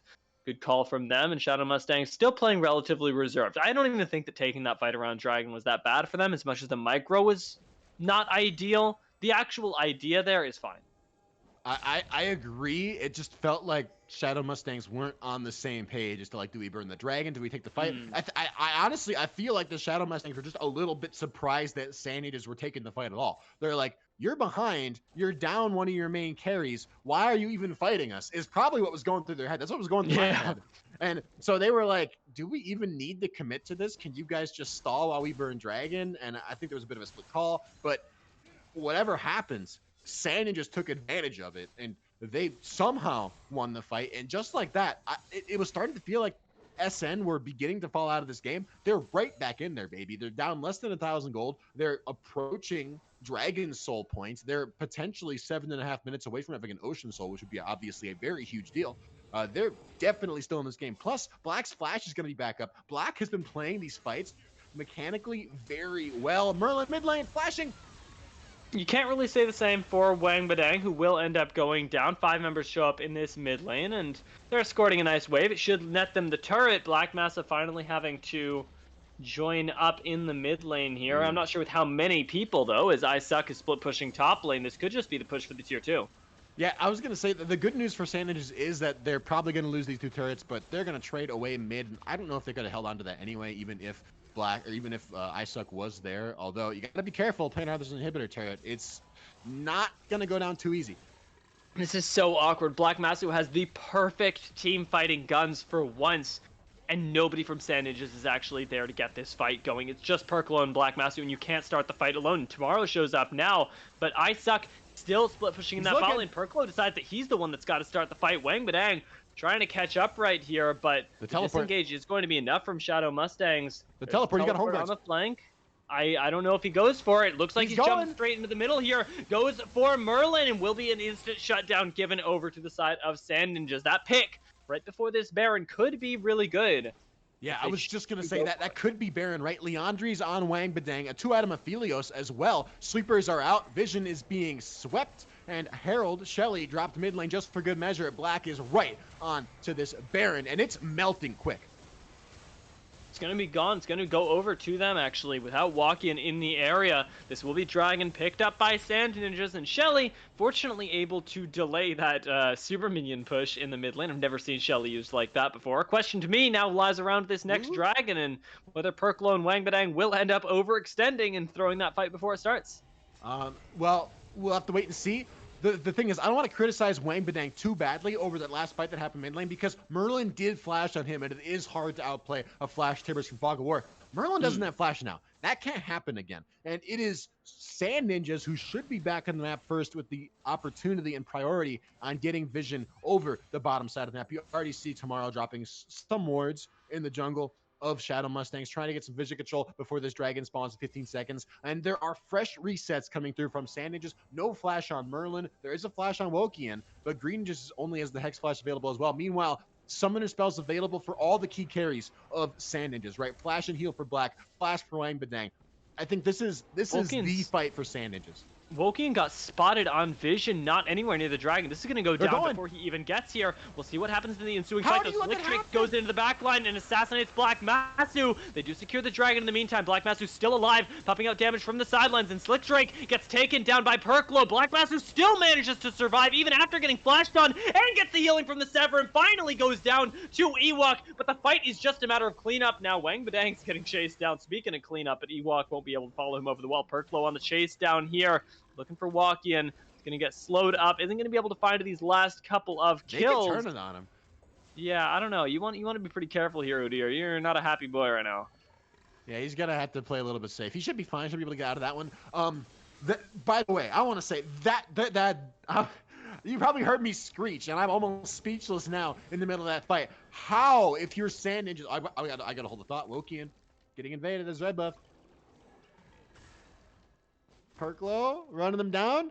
I'm really not sure who I don't know what's happening. Perklo thinks it's Wokian. That's what's happening. I'm with you. I don't know what to make of that invade right there. I also don't know what to make of that last fight. If you're Sand Ninjas, how do you let Ewok ult through 4 members and nail Black Masu and force him to use his flash and heal like almost right at the start of the fight? I feel like if that didn't happen, if literally anybody else had eaten the Scion ultimate, that fight isn't a 3-for-3. It's like a 1-for-3 or a 1-for-4. Like Sandage is just wipe, and Black might not even have to use his flash. I feel like that was a very forced engage from Ewok. The dragon was already dead, and now Ewok mid lane, he's getting engaged on. Well, that was a really nice shuffle, actually. Wang Badang. As much as I flame you, man, for going down at random times, Woo! you do manage to find the engage. Black Masu, though, unfortunately gets taken a little bit too low by that fight. Merlin, thinking about being traded back, will end up going down, but trades his life. It's a 2-for-2 in the mid lane, and that's going to favor Shadow Mustangs Unleashed more often than not, as they are the ones getting rid of Baron slowly but surely. And they're going to take it down tomorrow as well, it seems like, as Polymorph is not going to buy enough time. I want to check in on lane. There's not even a Baron here, so no Barons on the board. Not a tower to be found, but Silic Drake is the one pushing down this bot lane, and that is a big problem for Sand Ninjas. Yeah, the Sand Ninjas is just getting outplayed in the macro there, right? Silly fight to pick mid lane, end up going down. Honestly, just Black, just for some reason, deciding that his WASD keys didn't work, standing still, not trying to kite the Scion zombie at all, taking like all his HP and damage. Although Merlin did once again invest flash for a kill that really didn't do a whole lot for Shadow Mustangs in terms of objectives, right? Like, sure, Slick Drake got that bot lane in her turret, that's nice, but is that worth Merlin not having flash for the next dragon or next Baron fight? Next dragon is Dragon Soul. That's huge. If Dragon Soul goes over to Sand Ninjas, it's probably just game, set, match, pack your bags, go home, 2-0 for Sand Ninjas, right? And flash is such an important cooldown for Andy to have. That routinely throughout this game, that has been making or breaking these fights for Shadow Mustangs. Yeah, and more often than not, those have been skirmishes. So if we can stall out the dragon, I think there's a chance. But otherwise, it's going to be very difficult. Walk-in, though, if he collapses on Black Masu, good block on Ewok there is going to still take down Tomorrow. But Black Masu unleashed in the backline might be able to turn this fight. Perklo is so ridiculously low. Slick Drake ults to finish that one off. Doesn't go far forward enough, although now with Isaac showing up, might be the takedown that they're looking for. He gets the snipe from the backline. Does Black Masu now able to chew through from the front line. Ends up making this just a 1-for-3, which is still not in favor of the Sand Ninjas, though a lot better than the way it looked. Yeah, that was precarious for a while for the Sand Ninjas, but some low health bars on Shadow Mustangs, plus a little bit of nice play from Wang, Black, and Isuk mean that for now, Shadow Mustangs aren't going to be able to press their advantage, or are they? Wokian looks like he's looking for a flank, thinking about making something happen. A little bit of aggressive posturing here. It feels like Sand Ninjas, I said it already, but they just aren't respecting Fog of War. Look at the map right now. There's such little vision, and look where Wang and Black are. They could get teleported on by Ewok right now. Wokian could come flying over the side of the rafter wall and look for an engage. Meanwhile, Dragon is spawning, and that stuff's not happening, and Black is lucky if he gets allowed to recall here mid lane, but he might get punished super hard right now. This is so greedy. So greedy from Sand Ninjas. But we're under tower. Oh, Tomorrow actually almost goes down. That smite not finishing the job is pretty big right here. Void Seeker doesn't find him. Walk-in, looking for that kill. He just might go down himself. Yeah, overextending just a little bit. Takes some damage in response, but Tomorrow being forced to ult and reset. 12 seconds from this dragon isn't going to be there to back up Black Masu now. Yeah, and Sand Ninjas might actually have to give this dragon, and maybe should just go to hightail to the Baron instead. But knowing them, I doubt that's what's going to happen. We do see Black finish his reset and just go back with Tomorrow. We do see some pings towards the Baron, but Dragon is already melted. Second Dragon to get picked up by the Shadow Mustangs, and you have to imagine they're going to be making their way over to the top side just as quickly as they can, because already some wards have spotted out Wang and spotted out Perklo. Do you end up opting into this fight is my question. Wang Badang tries to wall off Scion, not knowing exactly how that one works. Walk-in goes unstoppable, blowing up the support, and now Black Masu, completely isolated from the rest of the fight, is trying to pump out damage from the side. It's not quite working, though, as he's not in range for the moment. It's been knocked out by the Gragas Barrel. Infernomolt not going to find its mark, and he's reduced to autoing down Tibbers. Walk-in goes aggressive here, almost finds the kill, but the Zanyas is going to save this man's life. The Black Jesus from the backline is staying alive, and 13 Green Ninjas is going to pay for that sin. Isaac takes him down, but the carry is unlocked from Sand Ninjas, untouched in that back line, and now looks like they're going for this bot lane inhibitor. Yeah, Black seems to be the only one on his team who respects Wokian on the Gragas, constantly just dancing just outside of range of that body slam. Wokian trying to look for the kill, doesn't find it. Now 3 members of Shadow Mustangs are dead. Inhibitor being broken open in the bot lane, and it's Don't Sand Ninja's looking overextend for the here. end of the game.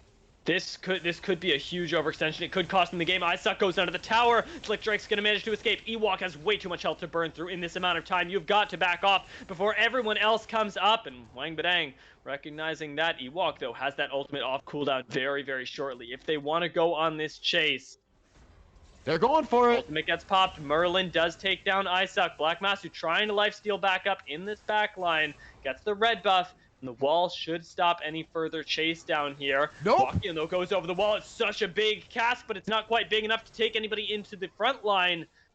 Sand Ninjas do manage to complete the disengage here, get their resets, and we'll see when the next fight breaks out. I suspect, though, it'll be soon. It's gotta be, right? Baron gonna get started up here. 5 members strong for Shadow Mustangs and fresh resets on Sand Ninjas. You see Wokian and Slick Drake. They're on. I was gonna say Shelly. They're on. What's the name of Baron? I guess it's Baron. They're on It's just Baron already. Baron, yeah. 9,000 HP Nasher? bars are melting. Look how far away Sand Ninjas are. They're not gonna get here in time. No, this is just going to be Baron going over to Shadow Mustangs, and it keeps the gold still in technical favor of Shadow Mustangs Unleashed. At this point in the game, it is starting to matter less and less. What really matters is the buff that comes with it. What really matters is that once again, Merlin. Okay, hold on. I think Merlin is actually going to have his flash up for this next dragon fight, like almost exactly, and that is scary for That's Sand pretty Ninjas. good. I want to see a Guardian Angel come through at some point for Black. He doesn't have it yet. He did burn the stopwatch in that last fight not the last fight. The last fight that Sand Ninjas actually won. Bought a Guardian Angel. There it is. Okay, sweet. Awesome. Guardian Angel picked up. He I didn't sold actually even QSS. realize he sold it. Okay, that's what it is. I Yeah. didn't even realize. I was like, I didn't think QSS built into Guardian Angel, but he just No. sold it. That works. I mean, he recognizes what he needs, right? Yeah, he needs that GA real bad, right? And he's got it now, which I think makes Sand Ninja's odds of winning this game a lot better because basically Shadow Mustangs have got to kill Black or they cannot win the fight. If he's allowed to survive and doesn't get picked, he will clean up the rest of the fight. He is a 4-headed Mephelios. So Picking him right now is the devil's work. It's his positioning that has more often than not saved Sand Ninja these fights. Tomorrow, though, picking him has been a lot Purple, easier. where for us. are you? Whoa, What are you What doing? is happening? This guy's suffering from Hecarim syndrome right now, though. Is he going to get punished for it? Nudir's quite tanky on his way out, so we'll survive for now. Ewok could look for the engage, but is under tower. Merlin. I don't know what's happening here, but it seems like this is the pseudo-engage from Sand Ninjas. They're trying to burn through Ewok, who, as I said, is still under the tower, taking a lot of excess damage. It ends up being the first kill of this fight. Icesuck in the front line, buying space, buying time, going for the kill here onto Merlin, takes him down with the help of Wang Badang, but 2 kills get traded as Walkian finally finds that assassination onto the Azir. Black Matsu gets respawned, but gets taken down, and somehow, some way, we see them winning the fight, but the teleport into the base here might just save them this, as Icesuck will end up getting just a little bit of damage. Now, though, he'll be lucky to escape with his life, as he will complete the ace here after burning the recalls. Most Barons are gone, but that was iffy at best. Oh my gosh. It was iffy. It's Sand Ninjas. The fight started out so well for them, right? They burned Merlin's ultimate just versus Perklo. They brought down Ewok, who is like the unkillable monster that is keeping Shadow Mustang's backline alive in these fights. They brought him down, but then Sand Ninjas got ahead of themselves. They went too far too fast, and they forgot the whole point of a front-to-back comp. You have got to protect the Aphelios. And Black was left on his own as he got dove by, I think it was Wokian and Slick Drake. Meanwhile, Merlin and Green just were getting run down. That's not who you need to kill. Icesuck, Perklo, you gotta peel the 80 carry. And Sand just lose the back end of the fight. They lose their second opportunity to pick up a Dragon Soul. And now both teams are at that coveted soul point, 3 dragons to their name each. And this game just keeps getting closer and closer, it feels like. The team fights are so back and forth and back and forth. Guardian Angel has now been burned off of Black, which is huge. He's not going to have that for the next fight, but he will have Flash, which is maybe equally, maybe even more important than the I want him to sell it and buy QSS. That's what I want.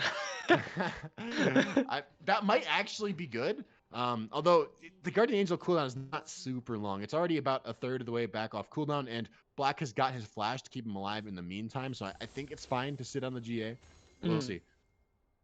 Yeah, for right now, should be relatively safe. And his positioning, as we'd mentioned going into that fight, has not been, well, the fault of Sand Ninjas losing these fights. More often than not, it is that lack of coordination and lack of respecting walk-in. Because the thing is, you mentioned not respecting We're seeing the a Gragas. race? Maybe. Nope. Sorry, continue. The thing is that the fact that Black Master is the only one respecting the Gragas ult, or the Gragas in general, is still hurting Black Masu. Because if the rest of his team isn't there to help him position appropriately, it's just not going to be worth it. All right, recalls coming through from Sand Ninjas trying to defend their bot lane inhibitor turret. Is going to get broken up, but Perklo is fast. He's looking like he might want to pick a fight. Pops that turbo Ewok's not here. Yeah, nobody else wants to fight this. It's a split call from Sand Ninjas, and losing a fight right now could lose them the game. It's definitely going to lose them some damage on the top lane tower, as Ewok is doing a great job of pushing that one by himself, even without the Baron. Shadow Mustangs Unleashed are making a really nice argument for winning this game right now. We'll see. I think you got to pick a fight. The force right now. All right, Icesuck is on the flank here, is going to ult into 4 members, but nobody else is close enough to fight, as Ewok is in the backline, taking up all of their time. Black Masu's gone down to Merlin, and it just might be Shadow Mustangs walking away with the game right now as they take down the carry. Wang Badang is going to have to put on a killer performance in order to save this one. He can try. He's maybe got the items on this Azir to do it. He's got the Zhonya's in his pocket to keep him alive, and Azir's a lot of wave clear, and with no Baron buff on the side of Shadow Mustangs, their waves are going to melt quickly. Ewok also going to melt pretty quickly under this tower here. Does go down, I think. No, just escapes on a sliver of health right now. No crucial cooldowns are burned, but Shadow Mustangs Unleashed will be forced to back off before they push for the end of the game here, leaving the base in tatters. In tatters, but alive. What a back and forth. Oh my gosh. And Guardian Angel is going to be back up on Black in time for the dragon fight. And I think it is all going to come down finally to the next dragon fight, or maybe the next Baron fight. Baron spawning onto the rift. In terms of death timers, all members of both teams are alive. Sand Ninjas teleporting to this Baron. It's been started up already. They're just doing it straight up. Shadow Mustangs are calling this, and I don't think that Sand Ninjas are going to be able to burn through it in time. It's gone. It's gone. This is actually so rough. Merlin might be able to clean this up, but you're right. They do end up having the damage to just two-man this Baron straight up, but will they get out alive? Perklo dies here, for sure. He doesn't have the flash, can't run out of here fast enough, and will end up going down. Oh my gosh. Wang Badang survives. Whew. Okay. Slick Drake with the killer instinct, finishing off that kill. But Baron going over to Sand Ninjas most likely means that Shadow Mustangs aren't going to be able to get much off of that kill. Because frankly, I feel like Perklo has been very unimportant when it comes down to the grand scheme of these fights.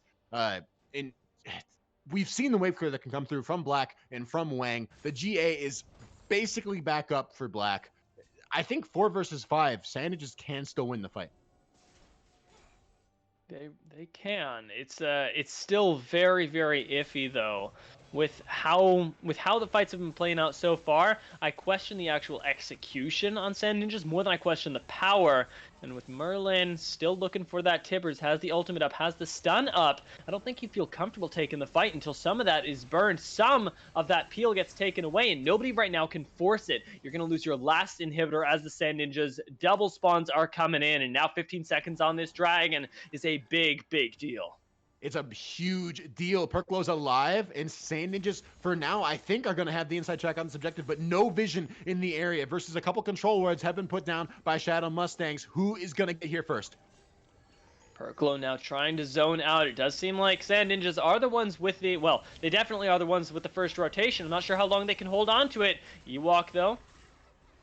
Look at the super minions. You can't play this so slow. Sand Ninjas, you got to make a decision. Do you fight it? Do you recall? Someone's you just got to burn the dragon right now. You got to. You have to burn all the way through it. Oh, they ended up taking it. Do the Shadow Mustangs, but can they win the ensuing fight? Black Masu still unleashed in the backline, has red gun, but no white, trying to take his way through the rest. But a huge knockup takes them down. Ends up going into Guardian Angel as Ewok, the last member left alive. The damage is so ridiculously much, but Wang Badang still with Black Masu will end up chewing through the tank front line, and their base is in tatters, but right now they have walked away with the team fight win.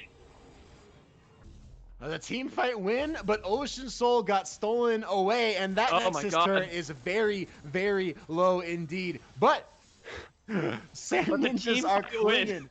They're clinging to dear life here, and they do have the late game Aphelios. They do have the late game Azir. There are ways for Sand Ninjas to win these fights, as we just saw. And that makes me think, we're late enough in the game.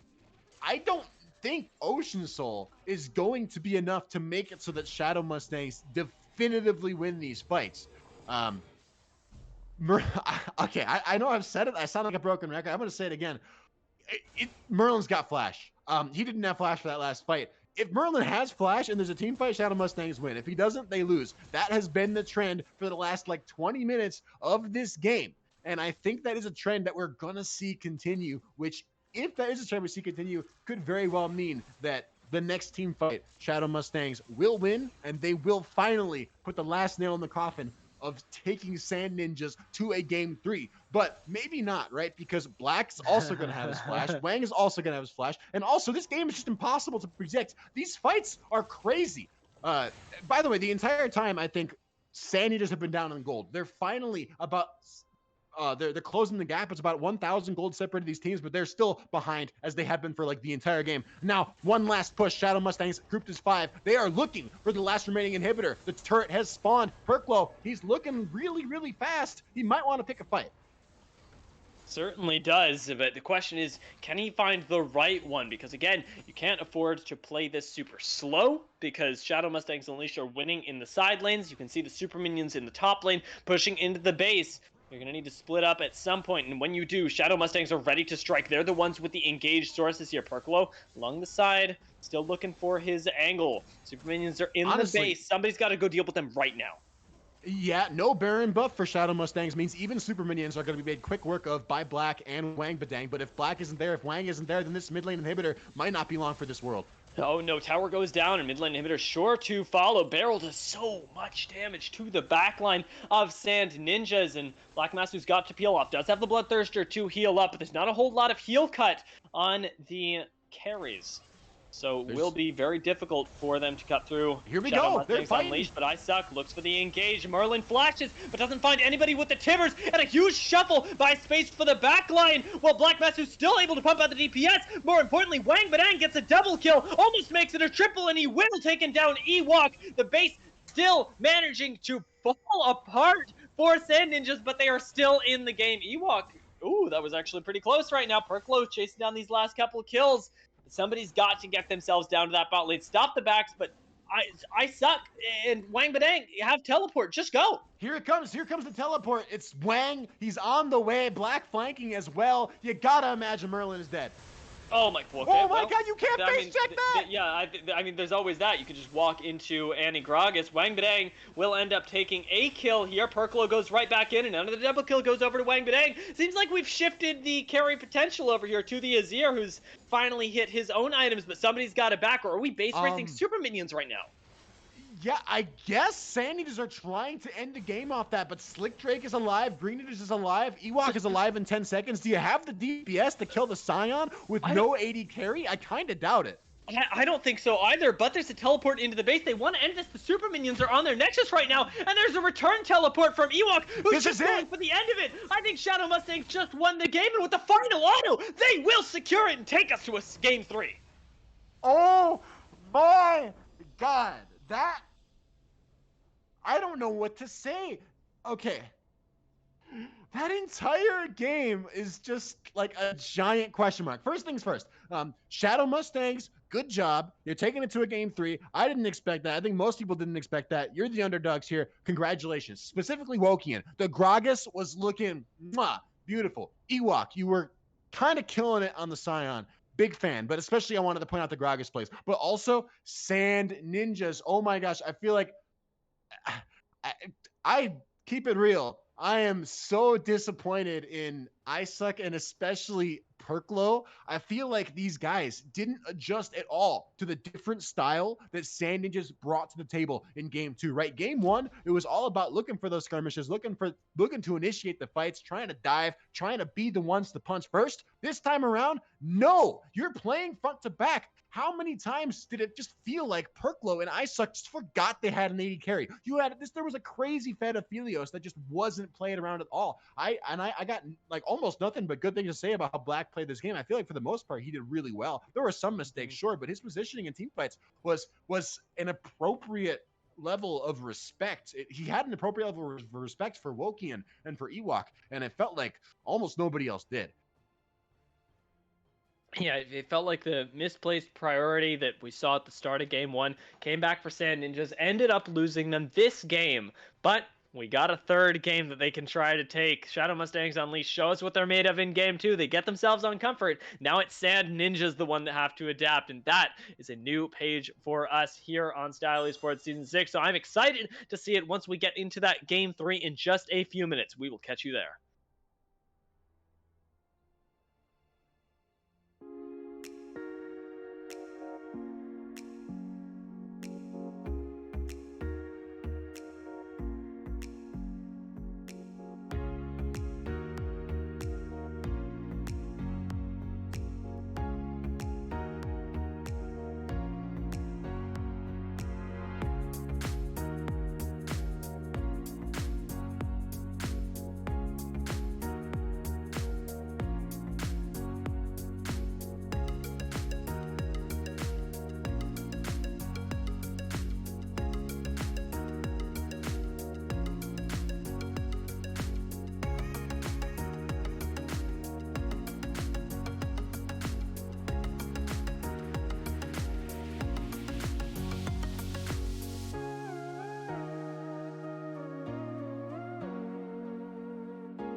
Oh, you just... You're in, but unless you don't want to be. Oh, wait. Sorry. Oh, wait, no, I can right-click you while you're in. Yeah.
Welcome back, everyone. We're in for the draft of Game 3, and it's already a beautiful, beautiful series. Baymax, Sand Ninjas, 1-1. Shadow Mustangs take Game 2, and now it is all up in the air. Uh, up in the air is probably an appropriate way to describe what just happened. Yeah. Somehow, Sand Ninjas, or not Sand Ninjas, Shadow Mustangs took us to Game 3. I didn't think we'd be here. When I saw the draft in Game 2, I was like, I don't know how I feel about that. I quite like Sand Ninjas drafts. Honestly, I feel like in Game 2, Sand Ninjas did not adapt to the new style their draft was supposed to play, and Shadow Mustangs showed up on a lot of their comfort champions. The Gragas for Wokian looked amazing. The Scion looked good for Ewok. I liked Merlon the Annie. There was some iffy plays, but for the most part, showed up in team fights. A lot of nice flash plays. Also, Slick Drake's Kaisa just looked solid, looked consistent. I felt like he was never like just popping off, but he was just a very consistent damage threat, always showing up where he needed to in team fights. And Green Ninjas on the Thresh looked good too. I liked everything. Not everything can come through again. The Tristana off the board, the Kaisa off the board, banned away from Slick Drake. The Ujir is the lock in, the takeaway, or is the first pick from Sand Ninjas here. And the Gragas is the response. I like this from Shadow Mustangs. We already know it can be flexed, so now Sand Ninjas are put in a little bit of a tough spot. Importantly, though, Seraphine has made it all the way through, and as I say, it's gone. Very, very astute observation from you on the Seraphine making it to draft. I didn't even realize, but that's important. That's very important. We did get a side selection come through, a side swap come through here, which means that Sand Ninjas are now on blue side, and I Suck plays some Seraphine mid lane. We might also see Sleepy Giant Panda look to take the Seraphine. Wait, no, I am getting all confused. I am sorry. My notes are not for the side swap. Okay. Probably that Seraphine is going in the support role for Green Ninjas. Green Ninjas has been practicing the Seraphine a lot. It is, I think, her most played champion in recent match history. I could be wrong about that, but regardless, it is something she's been playing. Locked in for Sand Ninjas. It's a huge pick. I like it. Yeah, Galio is going to be pretty hype here, as in... Whoa, okay, that's a Garen, completely interrupting my train of thought, as that's a Jungle Gragas again. Are we sure that's a Garen? Is that actually... That's a Garen. That's a full Garen. That is a Garen, which is weird for many reasons. So just to quickly go over them, Ewok doesn't really play Garen that much, not that I've seen anyway. Garen is not high priority in terms of meta, so you probably could have safely last picked it. There's no real reason to prioritize the Garen over some of Ewok's other picks that are safer blind, like Scion or maybe even Ornn. And Garen is also not really a weak side champion. And as I said in game 1 and in game 2, I feel like Ewok always does well on weak side. He's really good at playing the Scion. He's really good at playing the Ornn and letting his team worry about the other side of the map while he just farms it up, hits mid game, might even look for some solo kills in lane. We'll see. Garen can play weak side. The Sivir might get locked in here for Slick Drake as well, which Slick Drake, I want to give so much credit to Slick Drake. He has been, I think, the most consistent member of Shadow Mustangs throughout this game. A bit of a rough game 1, but despite getting dove because largely off of just sort of champ diff in the bot lane, I feel like he still showed up in team fights, and I'm very much looking forward to seeing his Sivir in game 3. Yeah, I'm hyped as well because the Dark Harvest is something we didn't really get to see pop off, but if we can have as even of a game as we had in game 2, we might get a few more Slick Drake highlight plays for the real, as we will see a Jin Shogath lock in to round us out here, which means that Shogath is top, Seraphine is mid, Galio support, everything is right with the world. Shadow Mustangs, though, are the ones that have to make this work. They have to pick what I assume is a mid laner. It could always be the Garen mid, which is not a bad answer to a Galio in terms of just like I'm gonna. But Galio's not mid. Wait, is Galio? Okay, Galio and Seraphine could both. It could. I think it is a Galio mid. I don't know for sure. I don't really know. My notes for Sand Ninjas don't really have anybody playing too much of the Seraphine except for I Suck, who I Suck's been lane swapping, but currently he's top lane. in LCS order anyway, and I don't think it's Seraphine top. So maybe it's a lane swap with Seraphine mid. It might also be a Seraphine support. We'll have to wait and see. Kled locked in to finish off the draft for Shadow Mustangs, which makes me think that it is in fact a Garen mid, but it could also be a Kled mid. I think Kled works okay mid as well. Yeah, I mean, we could see it. I am doubtful that we will see such a swap come in, but this is going to be an interesting one to say the least, and I'm very, very excited to see how it plays out in the actual client draft, as of course that is going to be what tells us who is going where. We're gonna have to fix this overlay. Actually, I'm gonna have to call somebody about that. But we'll be sure to let you know what's happening in case any of the action is obscured. Yeah, hopefully not too much action will be obscured. We'll try to call out everything as it comes through here. I'll definitely be commenting on where some of these key picks are, right? Because the Seraphine bit up in the air, the Garen, the Kled. I'm gonna go out on a limb here and I say I think it might end up being a Kled mid, even if Ewok locks in the Kled, which he did. I still think it might be a Kled mid and a lane swap from Merlin to the Ewok, just because I think Kled is a great answer to the Galio if it's a Galio mid, which I suppose is a big if as Wang Badang locks in the Seraphine. But I'm going to run with that train just for a little bit, just in case. If it is a Galio mid and a Kled mid, Kled is good against Galio because, one, in the lane matchup, he's just good. AD versus AP. Galio likes playing against AP champions. Also, Kled's just sort of a lane bully and does quite well in trading 1v1 versus Galio. And two, Kled's got a pretty good like semi-global ultimate to actually match the pressure from Galio. So it's sort of like picking a Twisted Fate into a Galio or picking like a Silas into a Twisted Fate or a Silas into a Galio. Like the same idea of like matching that pressure. The Kled has that. That being said, I don't want to spend too much time on that because I think looking at this draft come through, I'm becoming more and more convinced that it is in fact a Kled top and a Seraphine mid, and everything I just said doesn't matter at all. And a Garen mid. Yeah, a Garen mid into Seraphine. I could use some enlightening on. I cannot enlighten you because I have no idea why Merlin picked that. Yeah, I am at a complete 100% loss. Let me think. So Garen Gragas is a pretty strong 2 versus 2. Gragas has a decent amount of setup for the Garen. I don't got much else. I hate the Garen. Yeah, I hate it. Okay, I don't know why this happened just now. I wasn't paying attention. Lobby's getting reset for some reason, but I hate the Garen. And let me go into why. One, it means Sandwich's team is almost entirely AD. There's a little bit of AP damage coming from Gragas. If Wokian gets behind in the Gragas, it'll be donezo. There will be like no AP damage at all. It looks like that may have been an accidental dodge out of drafts. We'll get right back into that one quick. Two, another reason. Merlin has like no Garen at all in his match history, and several of his comfort picks were open. Like he's got some Garen in his match history. Surprisingly, it's I guess his 4th most played champion this season. I think mostly top lane. He typically queues mid top, but he does have some games on the Garen mid lane, usually into things like Talon, which okay, that's an assassin melee champion, understandable counter, gets countered by Garen, right? The Seraphine, not so much. Even Galio, if it was a Galio mid, not so much. Galio can clear the way from range pretty easily. He sets up on top of the Garen well for a 2 versus 2 from the Sand Ninjas.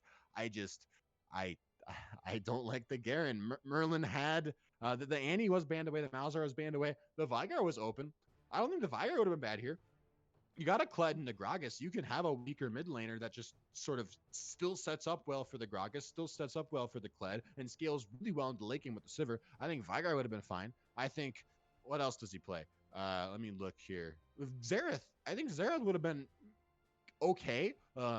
Pretty hard to engage on from a Jhin and a Cho'Gath and an Udyr. Just sits really far back behind a fat Gragas and a fat Thresh. I have been ranting for way too long. I should give you a chance to talk, but maybe Merlin will impress me. I really am not a big fan of the Garen though. That's the cliff notes. That's the takeaway. All right. Well, we as we've landed on that, I want to turn our attention to you alluded to it a little bit, talking about the immense amount of AD on Shadow Mustangs, as to what this team composition might do favorably outside of the laning phase. What are the strengths of the composition that Shadow Mustangs have? Let me get in there. The strengths of the Shadow Mustangs competition. Well, or composition. Competition, composition, same thing, right? Mm-hmm. Sorry, I'm fighting like a tickle in my throat right now. I'm not gonna cough though. I'm not gonna do it. I'm a professional. Shadow Mustangs. They got playmakers, right? They got the Gragas for Wokian. That looked really good in game 2. I'm super excited to see that again. Gragas on Wokian, big. Thresh for Green Ninjas, looked good. A lot of nice hooks, a lot of nice plays, a lot of nice engages. Well played from Green Ninjas in game 2. Stoked to see that again. I think Sivir Thresh is a pretty good lane in the bot lane versus Jhin and whoever, probably Galio. I think Thresh is good into Galio as sort of a disengaged champion, sort of nullifies some of that engage and gives the Sivir a little bit of breathing room. I like that. The top lane, Ewok looked okay on the Kled in game 1. Not great, but not terrible. Maybe he can have a bit of a better matchup this time in the Cho'Gath instead of the Camille. So I am cautiously optimistic about the top lane for Shadow Mustangs. It could end up going well, but at the same time, I feel like Sand Ninja's overall team comp really starts to shine when it comes time for those mid-game team fights, and when it comes time for the 5-on-5s, when Baron fights, Dragon fights, and that is where Shadow Mustangs are going to have to be the most careful, and also where their team comp, in my mind, begins to fall apart, because once again, a lack of AP damage with the Garen mid lane, a lack of, like, what does the Garen mid provide this team?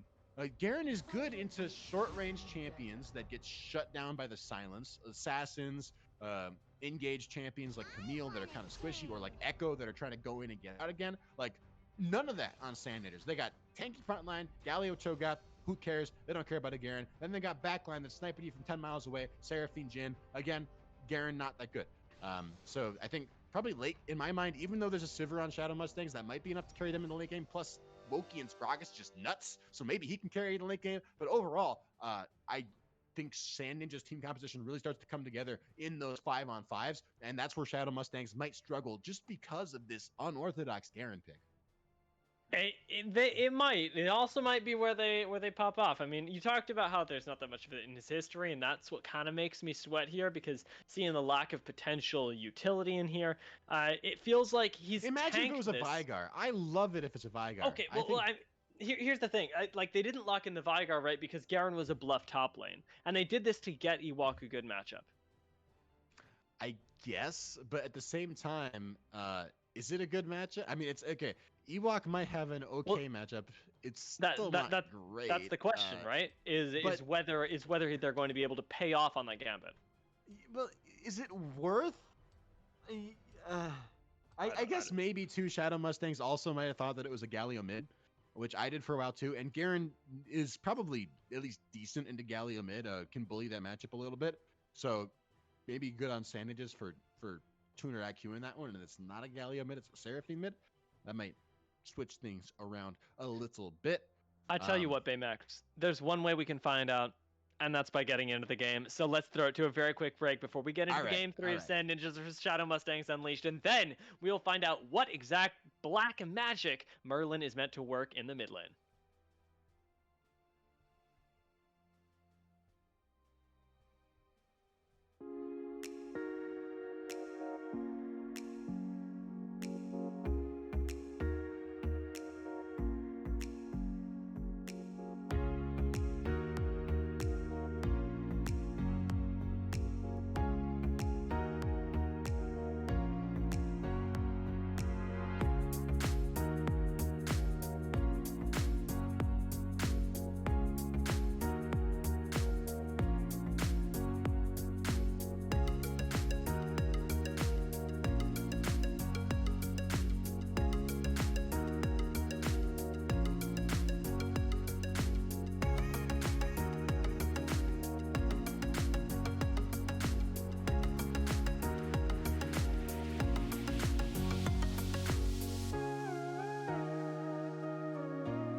Welcome back to the Rift, everyone. It is Sand Ninjas versus Shadow Mustangs Unleashed. My name is Dia. I'm joined by DU Baymax, and this will be our final game of the night. We've reached 1-1 in this series, and what games they have been. That's right. One way or another, all the chips are going to fall. All the cards are in play right here, right now. Sand Ninjas and Shadow Mustangs. One team will emerge victorious in the next 30 to 40 minutes or so. Maybe more like 40 if this game is as long as the last game was, which is definitely possible because these teams seem very similarly matched, right? Game two, so ridiculously close. Game one, even though it ended up eventually being sort of run away with by Sand Ninjas.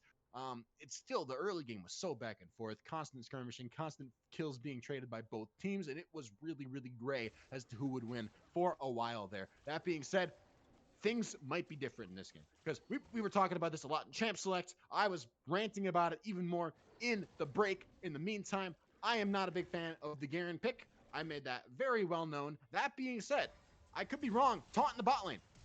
Yeah, big fan of this start, and it's given me a little bit of deja vu back to game one when the same thing happened with the Sivir lane. That time with the Karma and the Rel being very different champions, of course, but still, big trade in this bot lane in the favor of Sand Ninjas is something to get them off on the right foot.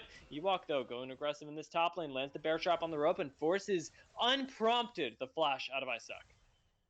Yes, well done by Ewok, and he's sort of he is being a good illustrator of the point that I was going to make before that nice taunt play in the bot lane from tomorrow. I don't like the team comp as much from Shadow Mustangs as I do from Sand Ninjas this game. However, I also said that in game two, and I stand by it. But the champion comfortability, Woki and Scragus, Merlin on Annie, and now Garen, right?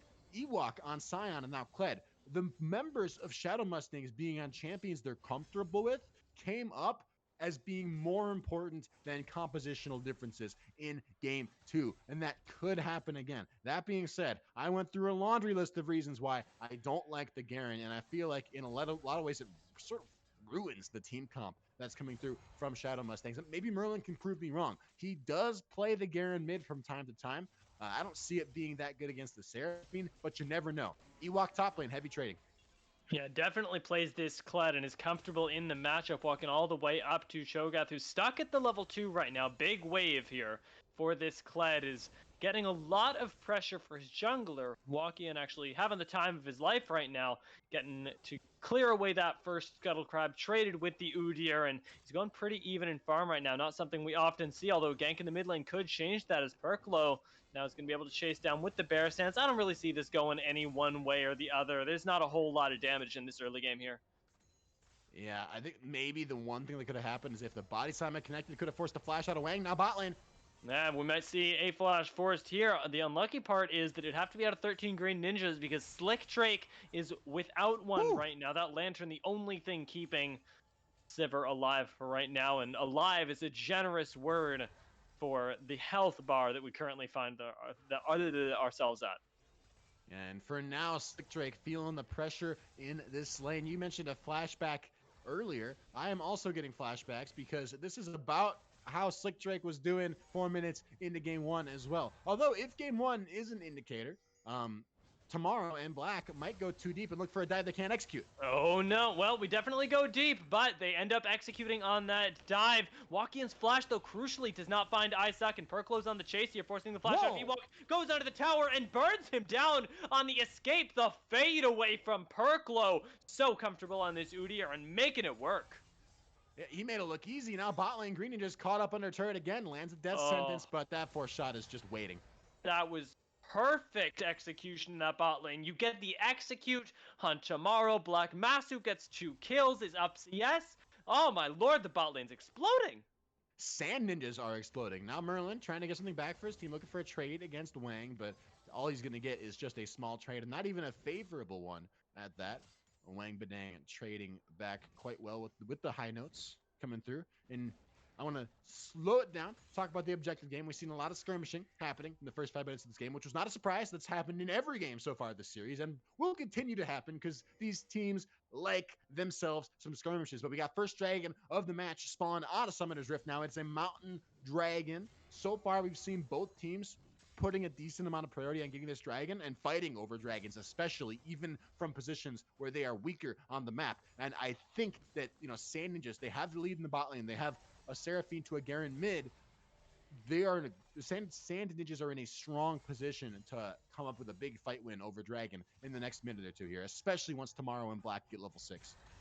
We've definitely seen them delay taking that objective before, though, and if they do that, it gives time for Shadow Mustangs Unleashed to try and fabricate some plays, as it appears Walk-In wants to do around this bot side right now. There's no vision here, and a flash forward from 13 Green Ninjas could be the end of this bot lane. Black Nice Master flashes away. Tomorrow, very well done to peel for his AD carry. Now going for Slick Drake is going to be really dangerous here. Swift Shot should connect soon. Perkla takes down Slick Drake, and Wang Badang extends that encore, although it will not find any members of Shadow Mustangs Unleashed. They got what they came for. That deadly flourish, the deadly flourish from Black weaving through Green Ninja, somehow finding its way on a Slick Drake, and boom, just like that, a kill. Here's the dragon play, the dragon fight. Sand Ninjas we're looking for. Woki and can't walk into the pit. He's got no mana. He's gonna have to be content with just slowly farming away his Gromp. Meanwhile, that is a second kill of the game on Perklo, who so far is looking a lot better on the Ujir than in game 2. Now he's looking for the invade. See if you can find anything here, as Walkian is hanging around along with 13 Green Ninjas, apparently looking for yet another scrap, as we're getting one of them in the top lane. Ewok, very confident against I Suck.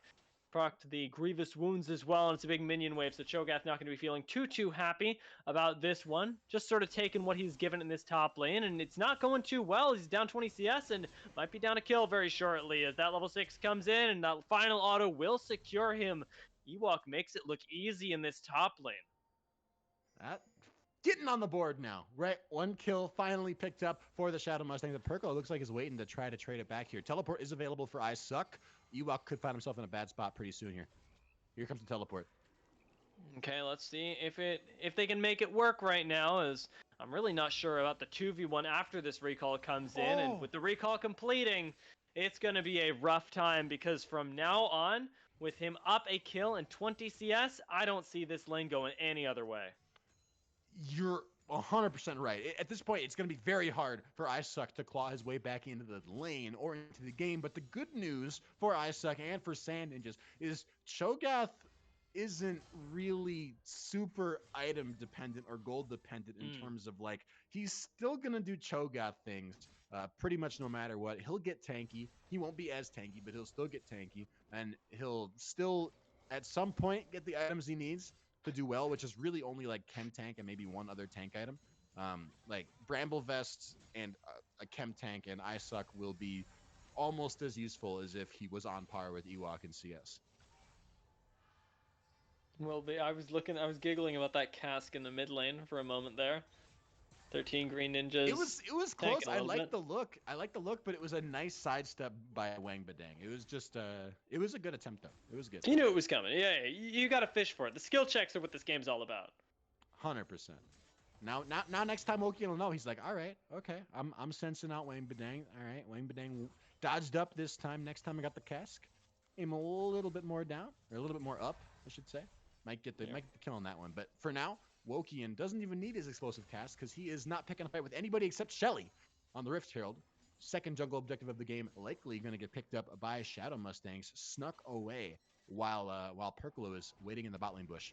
Here comes the engage. You gotta be a little bit careful about this, as 13 Green Ninjas is gonna eat the dust in this bot lane, given over to Black Master. Wisely done, although the Rift Herald being given over in the meantime is a little bit spooky. Wang Badang playing charades? Russian roulette? Words about games of chance in the mid lane with his life? Charades is not a game of chance. Is it a game of chance? It's a game of skill. Kinda. It's definitely, there's like a little bit of chance involved. Like, your presentation and how you play, like, that's skill, but also you're reliant on other people's interpretations of you. So it's like, It's just like League. You're reliant on your inting teammates not knowing Basically, what on earth is going on. Speaking of inting teammates, some turret plates are inting some gold over to black, which True. this is beginning to become a recurring theme throughout all of these games. Black and Tomorrow dominating lane, taking turret plates, and now zoned off is very turret by Perklow. Slick Drake is just feeling the pain right now. He can't even walk up. Yeah, being zoned out of experience is massive. Good cancel on the ultimate from Tomorrow, though, does put everybody on the back foot. Sand Ninjas, you're going to need to escape here. That taunt doesn't quite connect with the barrel, certainly will. Perklow gets shut down by Slick Drake. 13 Green Ninjas flashing for the flay, and they will have to settle for the 2 kills here, as Wang Badang did roam down, but to no avail. Good capitalization from Shadow Mustangs Unleashed, but importantly, it doesn't undo all of the damage that was just dealt. The XP from Slick Drake being lost is not going to make itself up with that. Wait a second, though, because Woking does have the Herald, and there are 3 members of Shadow Mustangs alive to beat down some turret plates. Now, if Shadow Mustangs stick around for this turret, they will lose tempo on this dragon, and I don't think they're actually going to be able to get the turret. They're not burning down the plates quite fast enough, but going to be able to at least knock 4 turret plates down, get some much needed gold onto Slick Drake. On the Green Ninjas, here's the flash taunt, though. Black Master's ready for it, wants to pick up 13 Green Ninjas here, and will go on a rampage. You talked about losing tempo on this dragon. You're going to lose kills and tempo and still not get that tower. Turret plates do go down, but second dragon, the infernal dragon of the game, is going to go over to Sand Ninjas, should they choose to accept their fates.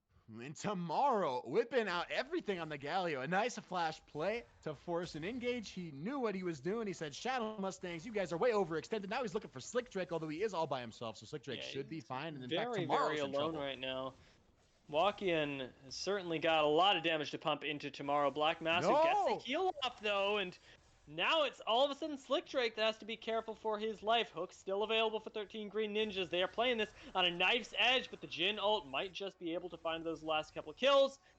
All being absorbed, however, by 13 Green Ninjas. It's going to make this a lot harder. Tomorrow going to go down here, gets a good knock-up, but unfortunately it's not going to be enough. Dragon goes down in the meantime. Sand Ninjas put themselves at even gold, but slightly ahead in the neutral objective games. As now we're going to be going right back into a fight as Wang Badang finds the encore. 13 Green Ninjas in a lot of trouble one more time. Gets another hook. Merlin just throws his ultimate willy-nilly and now is running for his life under that tier 1 tower. Turns back on Black Masu, but doesn't have the ultimate this time. Will it be enough? Does get him with the decisive strike, and now is being chased down by Perklow and Wang Badang. Wang Badang doesn't have mana, but it doesn't matter because Perklow's got damage.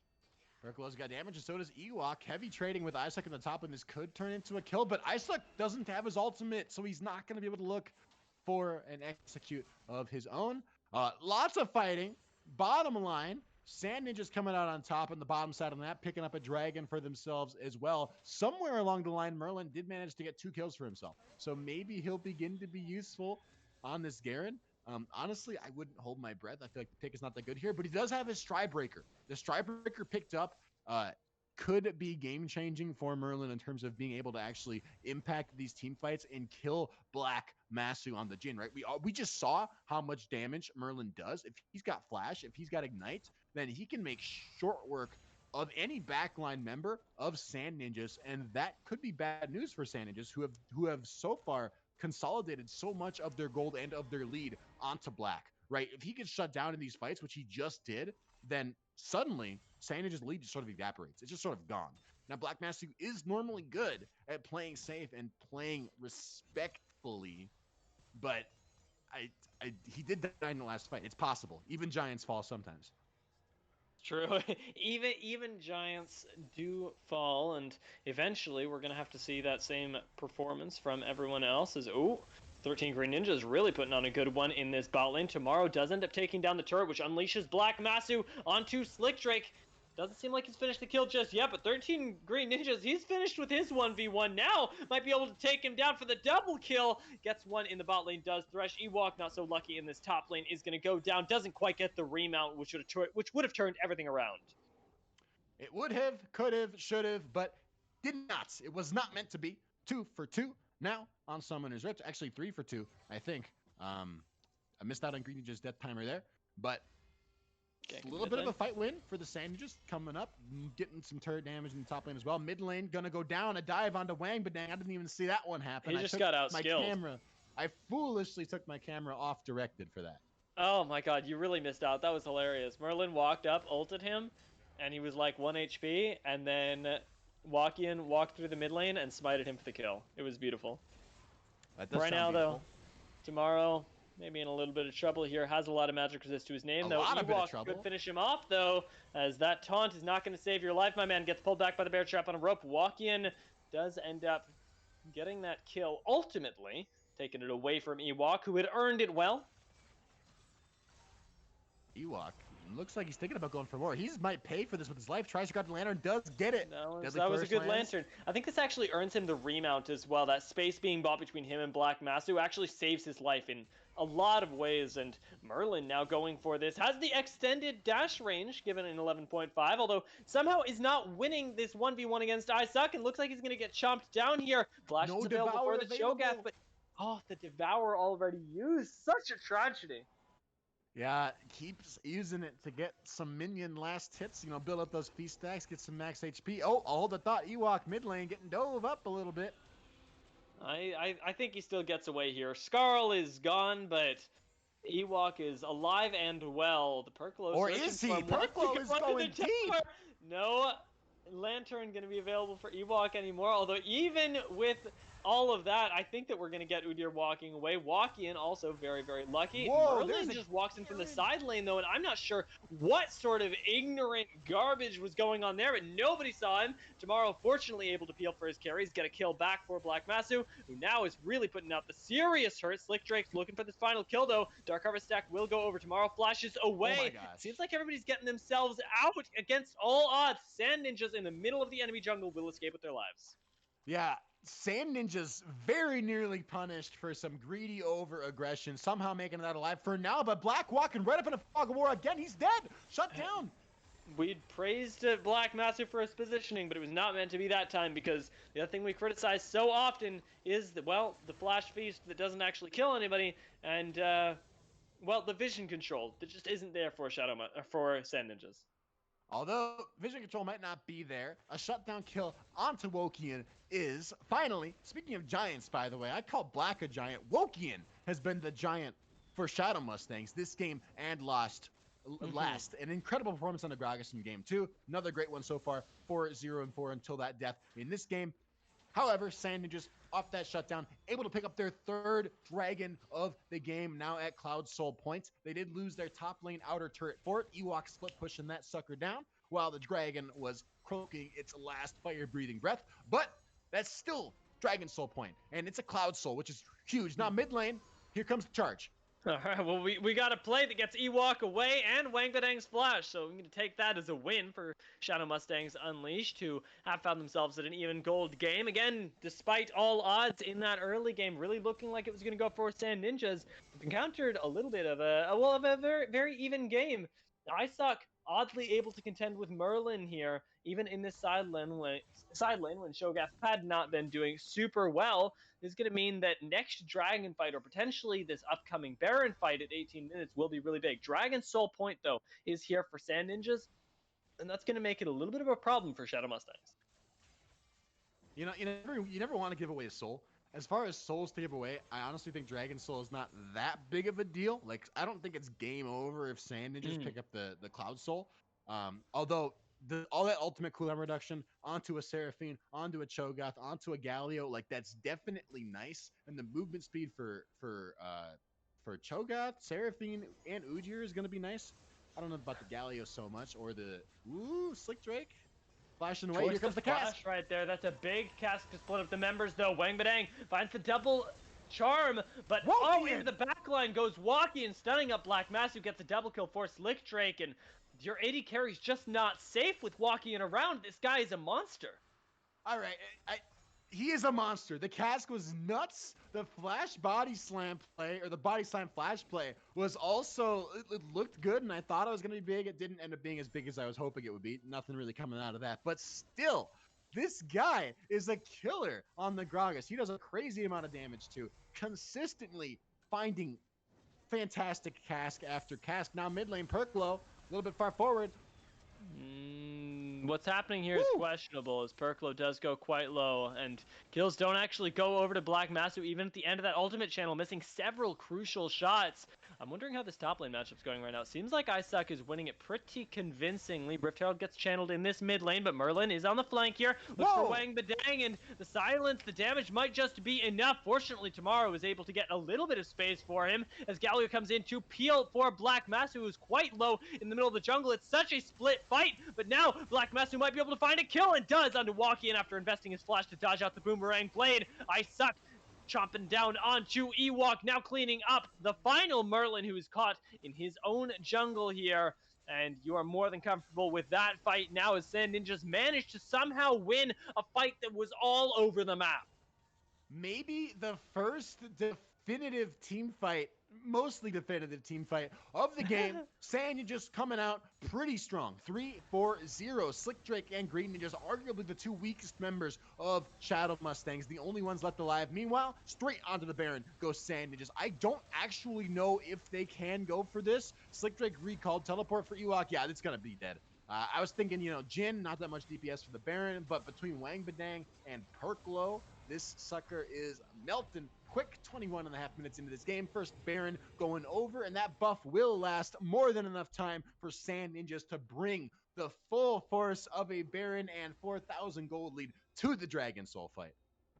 I love what you said about Cho'Gath in the early game, because it's really come to fruition. I was thinking this was going to be like a 4v5 kind of situation where he's just kind of a small meatball on the front line, gets chewed through by Merlin in a few autos, and it's really gone. But off of what was a atrocious lane, in everything outside of CS, he has recovered, and that includes in game impact, where Isak has been a crucial tank for the side of Sand Ninjas. Tomorrow, though, definitely putting up the numbers when it comes to peeling for his carries. Yeah, and just to go back to Isak a little bit more, like, I honestly don't think Kled is that good in the meta right now, and part of why is because most tanks can just build Bramble Vest and Ninja Tabbies, and then Kled just doesn't, like, win the split push anymore. That's sort of what happened with Isak. Even though he's behind on the Cho'Gath, like, he is really hard to deal with, and part of that is because of the Kled matchup just not being that great for Kled, honestly. And the other part of that is, look how AD heavy Shadow Mustangs are. We talked about this in Champ Select. No one can hurt the freaking Cho'Gath, because even though he's behind, he's just stacking armor, and he lives forever. Look at him. This is nothing to this guy. Slick Drake showing up. I'm genuinely not sure if Slick Drake actually changes that, although with 3 members committed, you might be able to take him down, and the ultimate commit from Merlin will secure it. But you look at what you've given over in the meantime. 3 members in top lane is such a huge cost. Yeah, you take that big time, right? Like, Shadow Mustangs, I don't hate that they committed for the shutdown on Isak, because I don't know if they could have fought over Dragon, but at the same time, you just trade a Dragon Soul for a kill onto a Cho'Gath that's not going to net you anything else, right? There's no objective, there's no turrets, there's no Dragon, no Baron that Shadow Mustangs are going to pick up off that kill onto Isak. They didn't even get his flash, so a little bit of gold onto whoever picked up that kill, which was Merlin's Garen. Might not put it to great use. We'll have to wait and see, I guess, if he can find a nice one-shot. Perklo starts the fight, as On the Hunt does get popped to get everybody to safety. Shadow Mustangs repositioning themselves furiously, although now with a teleport, I'm not sure if it'll be enough. That's a lot of lockdown onto 13 Green Ninjas, who now cannot help his team. Isak in the front line, zoning everybody off. 13 Green Ninjas forced to flash, but ultimately the feast will secure him. Isak goes into the tower, takes the Galio with him, and a huge encore will secure the rest of the team, rooting everyone in place. Slick Drake gets shut down by that final auto, and Merlin shows up just a little bit too late. There's not a whole lot he can do, as a triple kill goes into the pocket of Black Masu, and they could just end the game right here, right now. Yeah, there's 20-second death timers on Shadow Mustangs. Ewok's the only one alive, and he's reasonably strong, but there's 5 members strong of Sand Ninjas barreling into the base now, and Tomorrow tanking for the minions a little bit too means that this wave is going to last a pretty long time. The first Nexus turret going to go down. Second wave is about to crash. This very well could be the end of the game. 8 seconds on Woki, and Green Ninjas is up. The death sentence on Isak. I think it's over. Charge looking like it's going to take down Perklo for a second, but a flash gets him to safety, and we might go down. Oh, walk in, looks for the kill, does find it, but right now we're just trading blood right now, and it's blood that will bathe the Nexus in it, but Sand Ninjas will end up walking away victorious, blood or no. You can't team fight your way to a win if your Nexus is destroyed. Sand Ninjas bringing it back after a rough game two. The Shadow Mustangs, in my view, getting punished pretty dramatically for some poor compositional decisions. Not only the Garen, I don't want to BM the Garen mid too much. It did a lot. Not a lot. It did did enough. some things. Yeah. And I do feel like there were other issues happening too. But all the credit though to Sand Ninjas. This game so much more disciplined as a whole than game two. I am super impressed with how as a team you guys seem to have turned around that little voice in your head that kept telling you to go a little bit too deep. I like that. Also, so much credit to Wokian. Sure, you lost the series and that feels bad, but oh my god, how crazy is this guy's Gragas? Yeah, that was absolutely insane. The guy looked absolutely cracked, especially in game two. Game two was nuts. Even this game, it sort of felt like the map was falling apart around him, and he was still making things happen. It was a little bit rough. I think maybe the biggest issue maybe for Shadow Mustangs, not for Shadow Mustangs, for Shadow Mustangs in the entire series, it felt like was the bottom lane. And I'm wondering if maybe that was just because Slick Drake, he keeps getting put on these champions like Sivir that really don't have that much lane presence early, and he's just getting bullied out. And Perkle did a great job of abusing that in this game specifically, and hanging around bot lane a lot, zoning Slick Drake off of even the experience from the waves because Wokian and Merlin were showing on the top half of the map. And it was just a 2 versus 3 dive situation in the bot lane. So I don't even think that Slick Drake and Green just played it that badly. It just sort of felt like the champions they were on didn't enable them in either one of these games. But in the second game of the series, the one that Shadow Mustangs won, it was sort of the same thing, right? Black was ahead early in lane and strong, but Slick Drake ended up bringing it back. The game made it long enough that he was on the Kaisa. He scaled up really nicely, and he was playing the team fights really well. So I wonder if it would just be better for Shadow Mustangs, put him on something with more agency early on. It genuinely might be, although I think that the real difference between game two and game three was that bot lane presence. Tomorrow being on a tank engager like he was in game one, it was a world of change for the side of the Sand Ninjas, and I feel like Shadow Mustangs Unleashed really need to develop an answer to that bot lane pressure when it does arrive, because game two it wasn't really there as much, right? There wasn't as much peel in the mid game, but I think that when you're actually peeling for your AD carry, the fights devolve very quickly, and it's just the team that can prioritize that better. And unfortunately, today it was the Sand Ninjas with just that little bit more focus on taking care of Black Masu. Yeah. And also, yeah, I was giving credit to people on Shadow Mustangs. I was giving credit to who else did I give credit for? I don't know who else I gave credit to, but definitely Black deserves a ton of credit. Hands down, most consistent member of Sand Ninjas throughout these games. He looked good in every single game. He generally played the most restrained and disciplined out of everybody on Sand Ninjas. Most other players had points where they got a little bit too ambitious. I also want to give a ton of credit to Sleepy Giant Panda, because Sleepy Giant Panda, I felt like for the most part was right there with Black when other people may not have been. There were some times where Panda may have gotten caught out and maybe was a bit mispositioned, but for the most part, they worked together really well. Yeah, I definitely thought so. But there's one person you're not giving credit to, Baymax, and that's you. Thank you for joining me here on the Style Esports Season 6 stream. It has been a pleasure shoutcasting with you, and I want to give a big shout out to our producer, Lil Pony, who it was his first time producing. So for any of you who are here since the beginning, that is what was going on. But I've been happy to have him along, and I've been happy to have all of you and these great teams playing for us today. Thank you so much for tuning into Style Esports Season 6 game between Sand Ninjas and Shadow Mustangs Unleashed, and we will catch you next time.